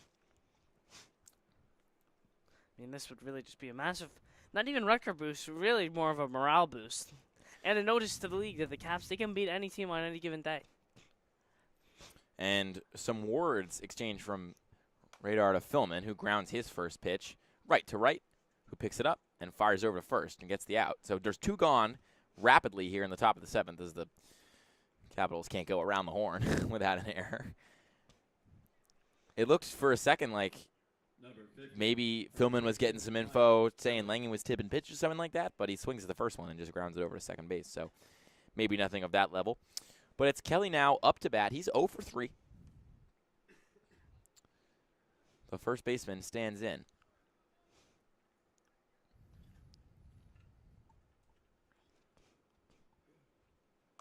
First pitch of the at-bat's fouled back, chopped over the fence.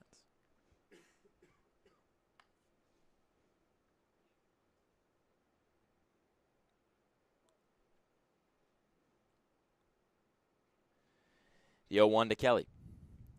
The stretch and the pitch. Grounded back again.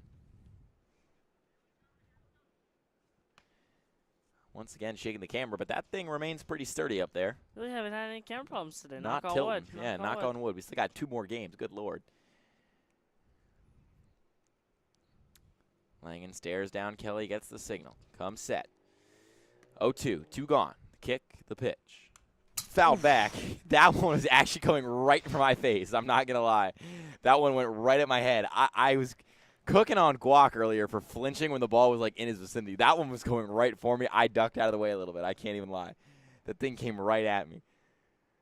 Oh, my goodness. All right, 0-2, as I need to change my pants. Langen's pitch. Outside. Can't get the corner.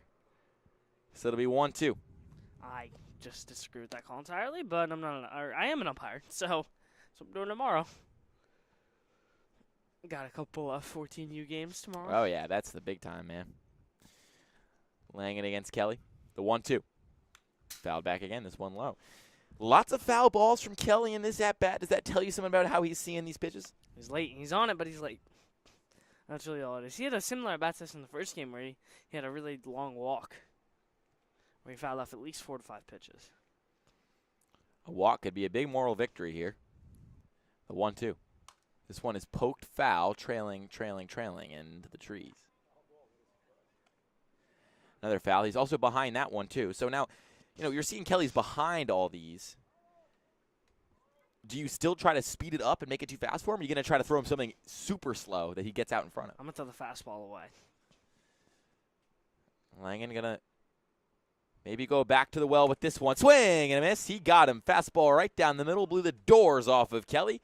And that'll do it for the top of the 7th. The Trenton Capitals looked battered, bruised, and beaten, but they've clawed their way back, tied this game at 4, and it's up to their bats to win this thing in regulation. We go to the bottom of the 7th here at Moody Park with the home Capitals needing just 1 run to come out victorious against the undefeated 7-0 Railers.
Back with you here at Moody Park. We're into the bottom of the 7th in the second of 2 games. Doubleheader between these two teams. Southside took the first matchup in comfortable fashion, 8-2, and looked like they were on their way to a doubleheader sweep here in this one. But 3 late runs from the Caps have tied this game up at 4, and then a shutdown top of the 7th has pushed us to the bottom of the final frame as the first pitch of the inning is lofted into the outfield, converging our 3 players, and the ball will end up in the glove of Phillips as Meskill flies out on the first pitch of the inning. He didn't even give me a chance to introduce Luke Pierre-Pavel, who has probably the best first name of anybody playing baseball right now. I don't know about that one. I think it's tremendous. Lefty pitcher for Moravian. Number 4, the DH, Danny Zimbinos. And he's facing off against the DH, Danny Zimbinos, who started at catcher in the first game between these two teams. And his first offering is right down the middle for a called strike on the fastball. Again, we will play a maximum of 9 innings here before we get to a tie situation.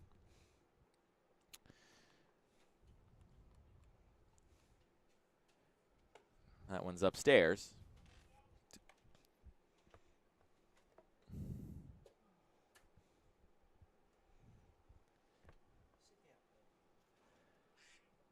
It's a 1-1. Got him jammed up on the inside, but painted the corner. It's 1-2. Pierre-Pavel looking in command of his throws so far. Yes, he has. So Zimbinos will try to dig in and break that command. The 1-2 from Pierre-Pavel. In the dirt. Counts even at 2.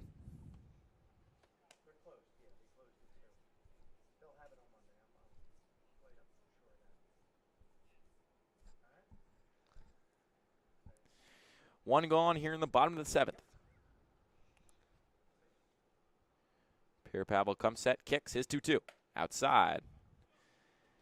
After being down 0-2 in the count, Zimbinos has worked it full. Words of encouragement from his teammates. Pierre-Pavel's payoff. This one's lined sharply to third and off the glove of Rader. He had such a good game there in the hot corner, but in the bottom of the 7th, when it matters most, he lets the ball scoot by him, and there's a base runner on. I mean, and that was no slouch of play. That ball was ripped by Zimbinos. That's 100% got to be a hit every single time.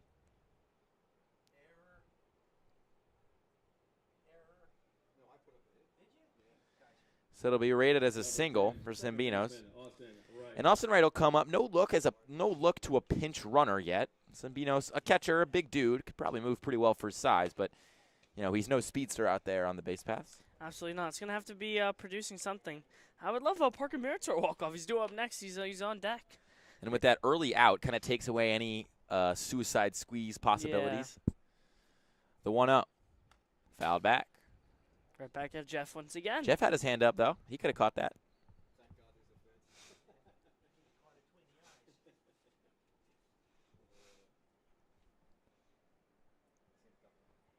As the Pocono Timber Rattlers have just closed out their second win of the day against the South Jersey Kings, 8-2. That game's over. We're in the bottom of the 7th in this one, as that one's in for a called strike. It's 1-2. So far today, the Southern Division being 0-3. Yeah, the Southern Division 0-3 so far in this one. It's kind of a good old-fashioned NFL-AFL rivalry from those early Super Bowls, but this would be a Jets-Colts level upset if the Caps can pull this off, facing the undefeated Railers. Fouled back again, 1-2 still. I'm thinking maybe a nice little squibbler ground ball, beat it out. At this point, they're just trying to do anything possible to advance Zimbinos to scoring position and maybe put Wright on as well. He may try and steal here on this pitch. I wouldn't be shocked. Could test the arm. The 1-2, fouled back again. Shortening up and staying alive here is Wright. Staying alive is the right way to put it.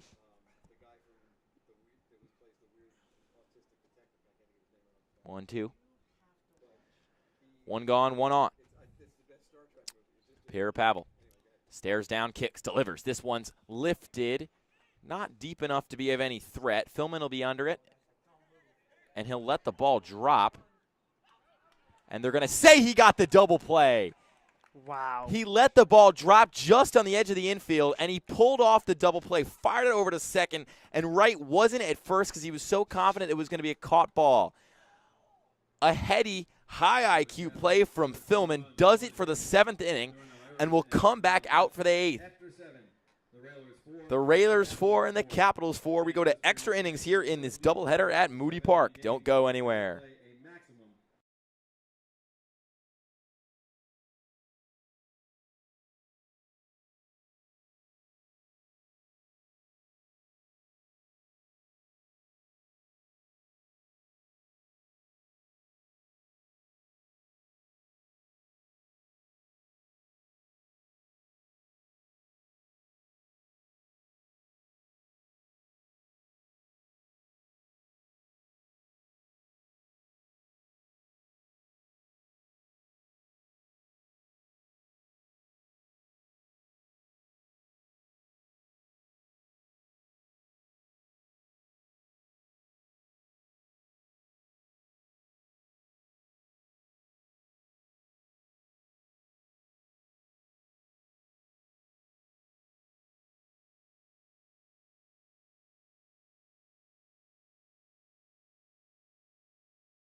Back with you here at Moody Park. We're into extras, but yes, it is still the 8th inning. This is a doubleheader, so we play a 7-inning regulation, but these two teams are tied at 4, which has pushed us into the 8th. This is a lifted the opposite way, coming on and not there in time, so it's down for a base hit to open things up in the 8th inning. Langen gives one up, and the Railers have a man aboard in a tie game. It was Fischel who floated that one in the direction of Wisman, who couldn't get over in time. So Langen up to 25 pitches, and for Fischel now, good for him. He's 3 for 4 in the day.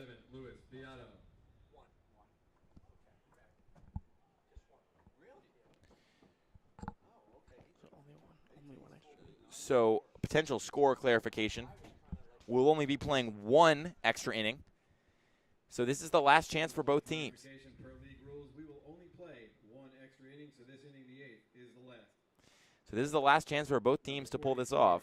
Left fielder, Jake Rivera. So Jake Rivera comes up. He's in the left-handed batter's box. He's facing off against the righty Langen. Fischel takes his lead. Or rather, he's been replaced by a pinch runner. We'll tell you more about that in a second. I believe that's Beato over there. It is Beato. Better athlete than Fischel. Replaced him over there on the base paths. Southside just looking for 1 run, any run, to get themselves a lead.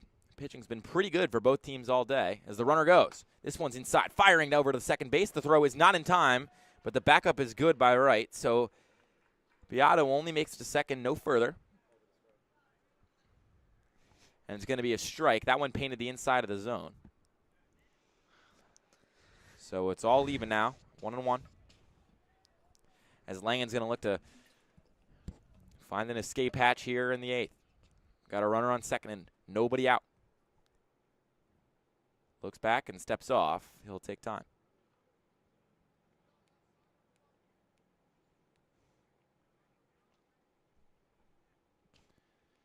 Comes set. Checks the runner. 1-1.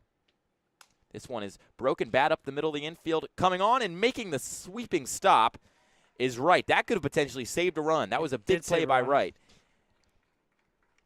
Slid in there like a sliding Call of Duty and was able to get the ball and pop up in just enough time. There was no play at first, but he made the sweeping stop to put runners in the corners. As we could get a pitching change here, but no action in the bullpen over there. It seems like the Capitals have exhausted their pitching options. So it's down to the right arm of Langen as we'll get a meeting here on the mound. There is nobody gone. We are in the top of the 8th, the only inning of extra innings baseball we will play.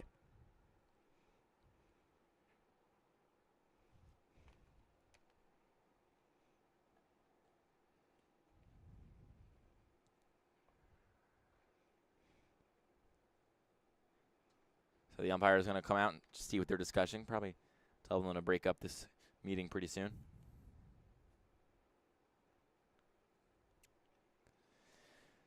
He'll jog back to his spot behind the dish.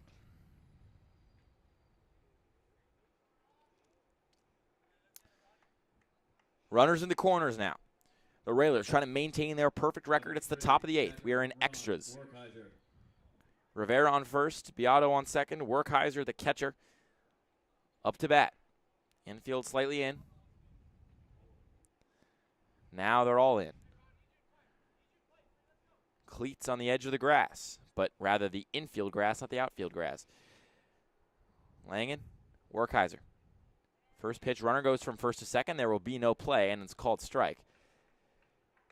Meskel got caught up with that earlier in this one. Tried to throw down to second and gave up the run on the double steal. That time he lets the runner go. Smart play. The 0-1. This one's chopped. Coming on to it. The play at the plate. It is in time. Got him at home plate. Meskel with a beautiful dive from across the mound. Skro came on and made the good play home. And they pick up and out and keep the runners in the corners. Just like the BGs, they're staying alive here in the top of the 8th.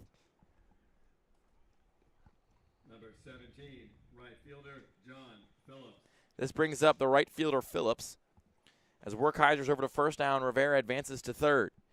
This keeps the double play ball as an option, although it's extremely likely Werkheiser will just go and steal again, which he does. There will be no play as that's in there for a called strike. It'll be 0-1. The smattering of fans we have beyond that third base line, some of them rising to their feet here.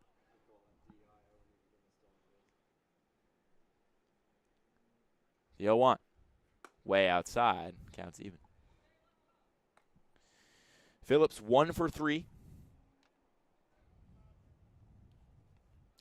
Langen up to 32 pitches now. 1 ball, 1 strike, 1 out. Langen's 33rd offering. This one's fouled back. It's 1-2.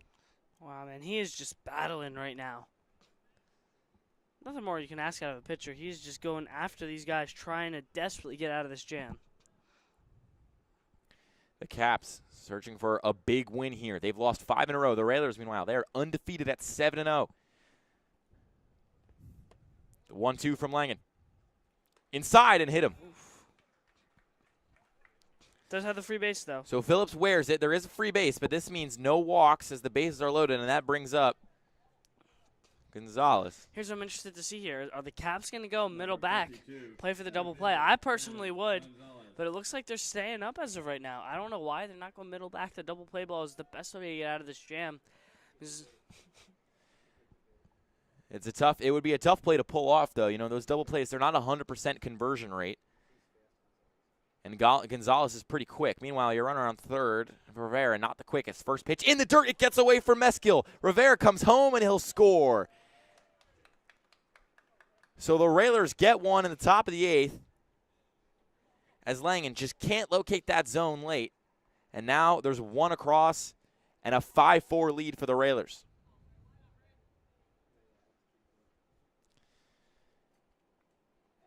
And it feels like right now, an underrated, even with that run across, you can't really let any more go through. No, not at all.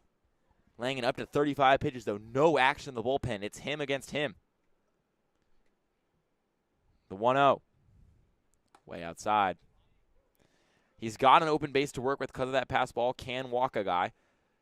But at this point, you want to keep that pitch count as low as possible.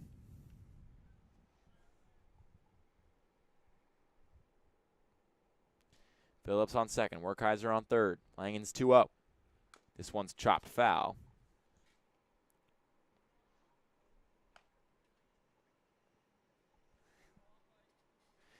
Gonzalez readjusting the brim of that Binghamton helmet.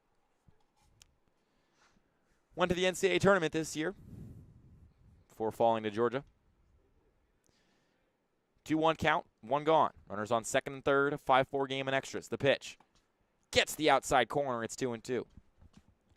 I mean, again, I can't talk about it. Again, he just gave up the run on the wild pitch.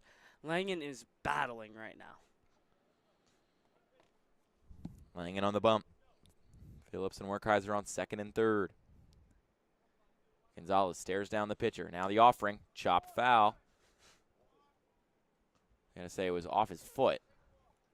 So Gonzalez will be given time to walk around.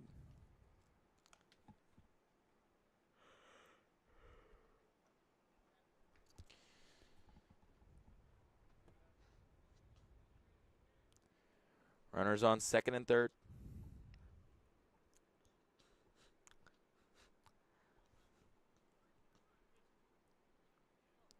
The pitch.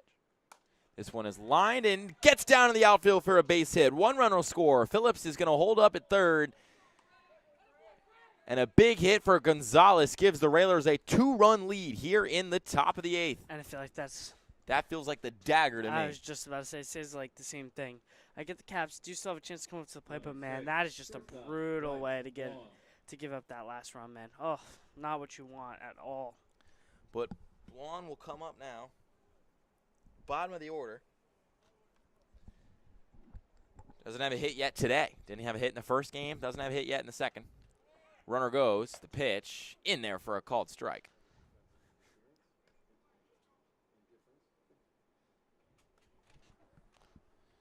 As Gonzalez reaches second on that defensive indifference.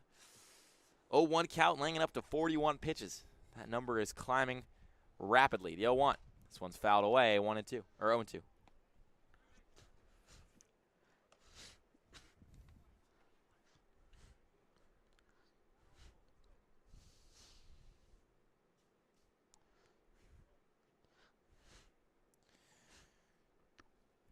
Phillips 90 feet away.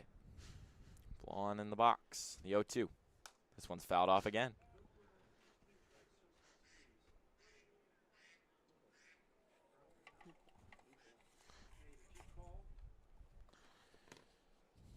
Langen, that pitch count really climbing for him. As he tries to find a way to get out of this one. 0-2, one gone. Second and third. Kicks and delivers. Up high. 1-2.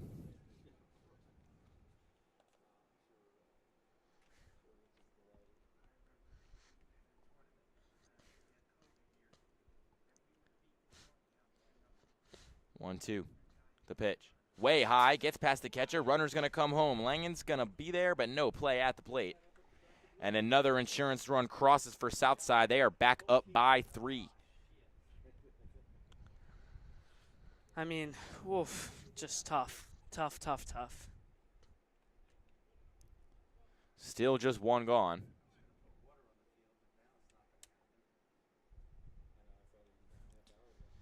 And at this point, start to wonder if we'll start that second doubleheader right at 4:30. I doubt it. At this point, I think it's going to be a late start. You still have to have the Caps come up to hit. Both those teams have to go warm up, take IO, so it's going to be a little bit of a delayed start, 100%.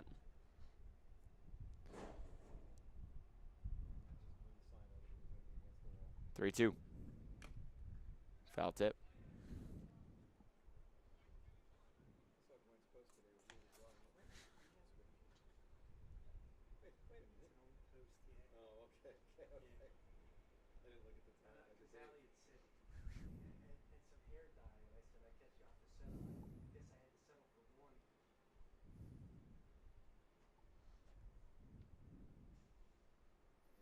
Three, two from Langen on the way.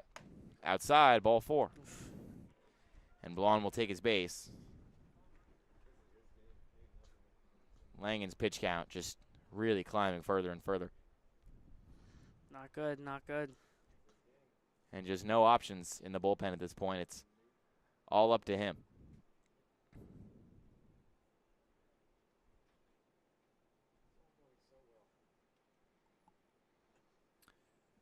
Regardless of the outcome here for the Caps, a team that looked pretty dead in the water through 5 innings, even 6, clawed its way back. As we're going to get a pitching change, it seems. Langen is heading down to the dugout. I'm unsure who's going to come in and throw. It seems like it'll be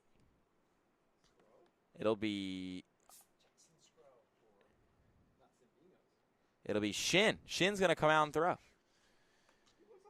Jaden Shin heading into his sophomore season over there at Cornell. Had the bases loaded and nobody gone in the 6th. Got it. Okay. Oh, the 4, yeah. So lots of lineup card changes. We'll get that updated for you once we know all of them. But as of right now, it'll be Shin pitching. You got to think, Langen just must have reached his pitch limit, wanted to avoid injury. He was at 50. Now pitching, number 22. Yeah, I mean, just trying to give him a different look at this point. Shin is going to offer something that, obviously, the Railers haven't seen. I don't believe he's pitching ECCBL play yet, so we'll see what we're going to get out of the righty from Cornell.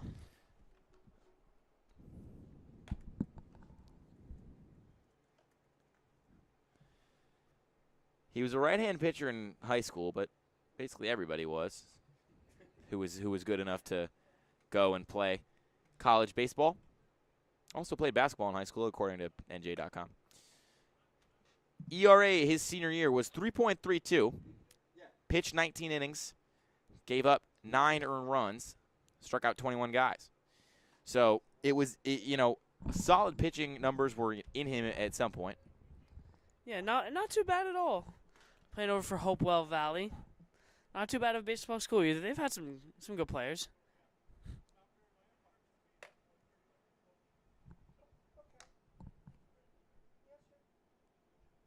Some discussion about timing, I'm sure, for the next game.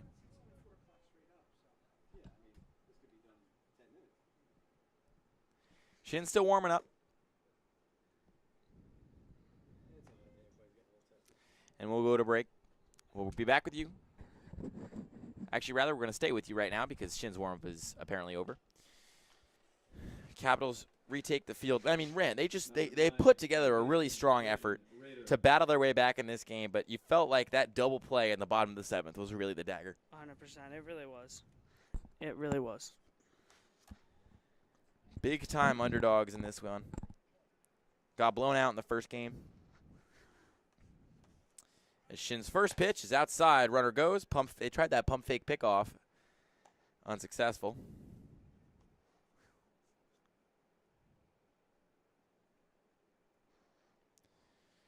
So it's still 7-4 Railers. Now there's going to runner on second and third. Shin's next offering in the dirt. And if I may speak freely here. Go ahead. What surprised me a lot, and I know I didn't play baseball in high school like you did. But when these pitchers are struggling to find the zone, why don't they just take something off the ball and throw a strike and hope they get a ground out?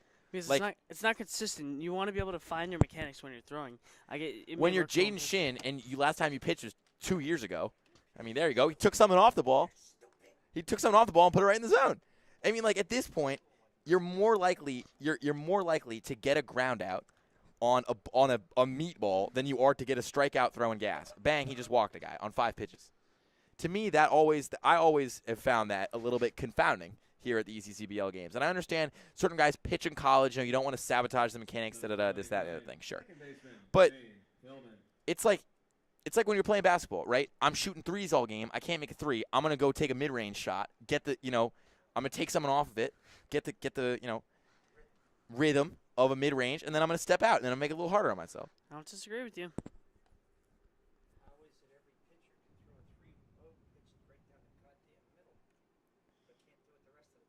The 0-1. Outside. 1-1. Base is still juiced here. Technically, the mercy rule is not officially in play, but this could look like a mercy rule game if the Railers put on 7 more. As that one's lined down the right field line, it'll be down fair. This could be a bases clearing double, and I'm sure it will be. Philman rounding first, digging in for second. He'll be there standing. Raider will come on home from third, and there's 3 more runs. As it is now 10-4 Railers. Good night, Caps. That's all I got to say. Is in a game that was once tied, the Caps just couldn't. The Caps got through a scoreless top of the 7th. They could not and still cannot get through the top of the 8th. And it's now 10-4 Railers. Number 28, Mike Horvath.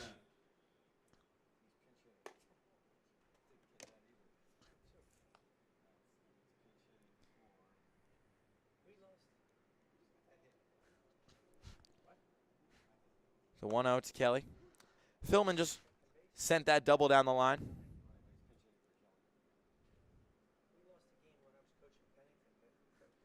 We got a pinch hitter here for Kelly right now. Mike Horvath.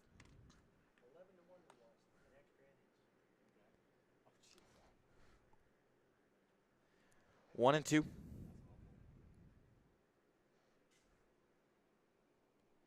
The pitch.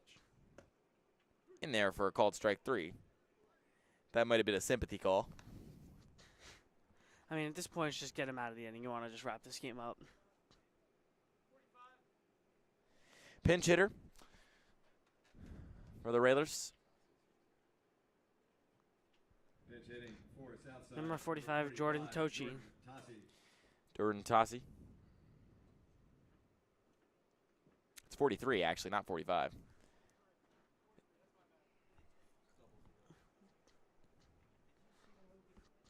Correction, this is number 43, Ryan Stubblefield. So we'll do Ryan Stubblefield instead of Tossi.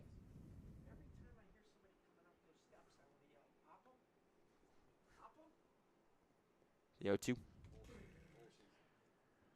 0-0 count, 2 gone.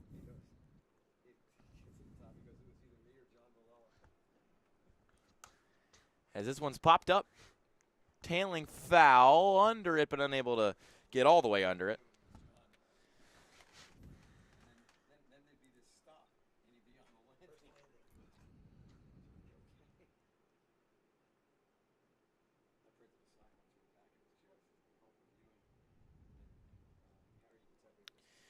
Oh, 0-1 from Shin to Stubblefield.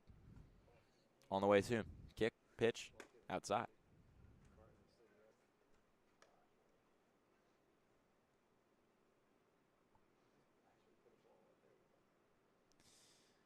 The 1-1 in the dirt, gets past the catcher, and the runner will advance from second to third.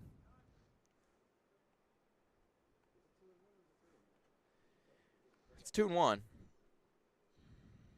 for Shin. Thank you. With 2 gone and a runner on third. 90 feet from making this an 11-4 ball game. Remember, it was 4-4 at the start of this inning. Just a big rally in the top of the 10th. This one's chopped up the middle. Could be an easy play for Scro. He comes on, handles the hop, fires it across the diamond, and we're out of the top of the 8th. Lots of runs, lots of hits, 1 man left as the undefeated Southside Railers stretch what was a tie game to suddenly a 6-run lead. We go to the bottom of the 8th with the Capitals with 3 outs and 6 runs to make up.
Back with you here in Moody at the bottom of the 8th.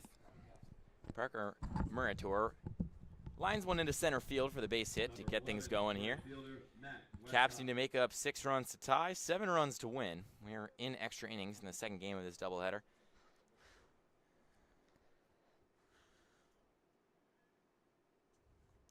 But Murator's leadoff single, you know, at least it doesn't lower the odds of winning. Matt Westcott 1 for 2 at the plate right now, facing off against Perry Pavel, who gutted his way out of a 1-out single at the bottom of the 7th, thanks to a heady play by Thillman to turn 2. Murator on first, 1-1 count to Westcott. The pitch. That one's inside, gets by him, and Murator is going to scoot on over to second.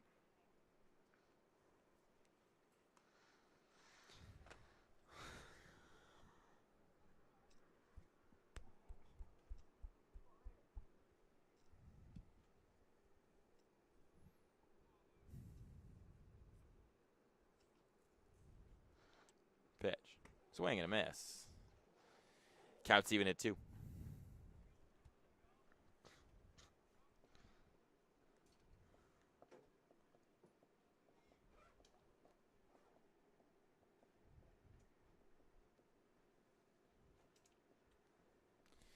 Two.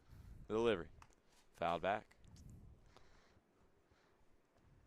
Scott barely got a tip of that down and away fastball, just trying to hang in the at bat. Keep something going for the Caps.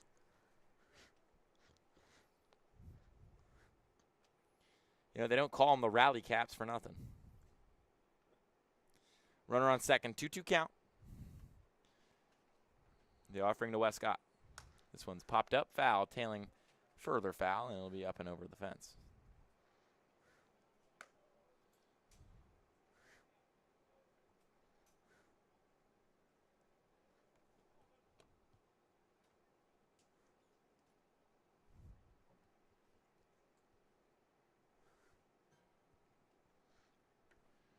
The 2-2. Up high. Count will be full.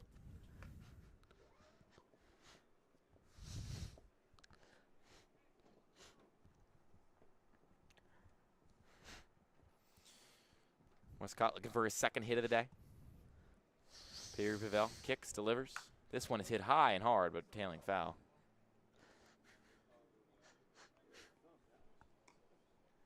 There's some juice on that one. It just trailed right at the foul pole.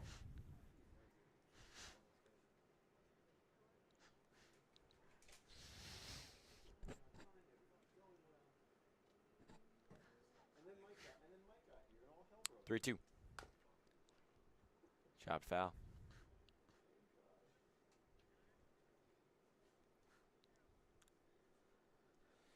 Still battling here is Westcott. Perry Pavel up to 23 pitches.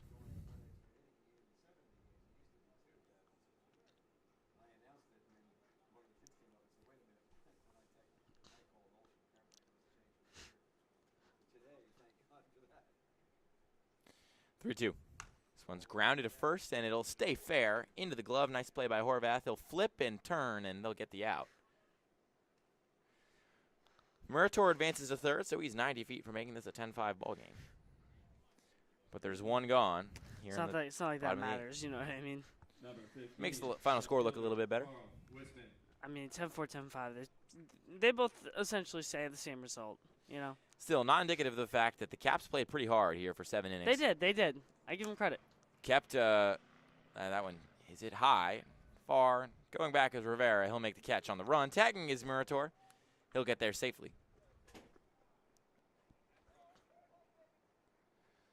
So it is, in fact, a 10-5 ball game, but there's 2 gone now. Bottom of what is likely to be the final frame. Number 22. What's the final frame no matter what? The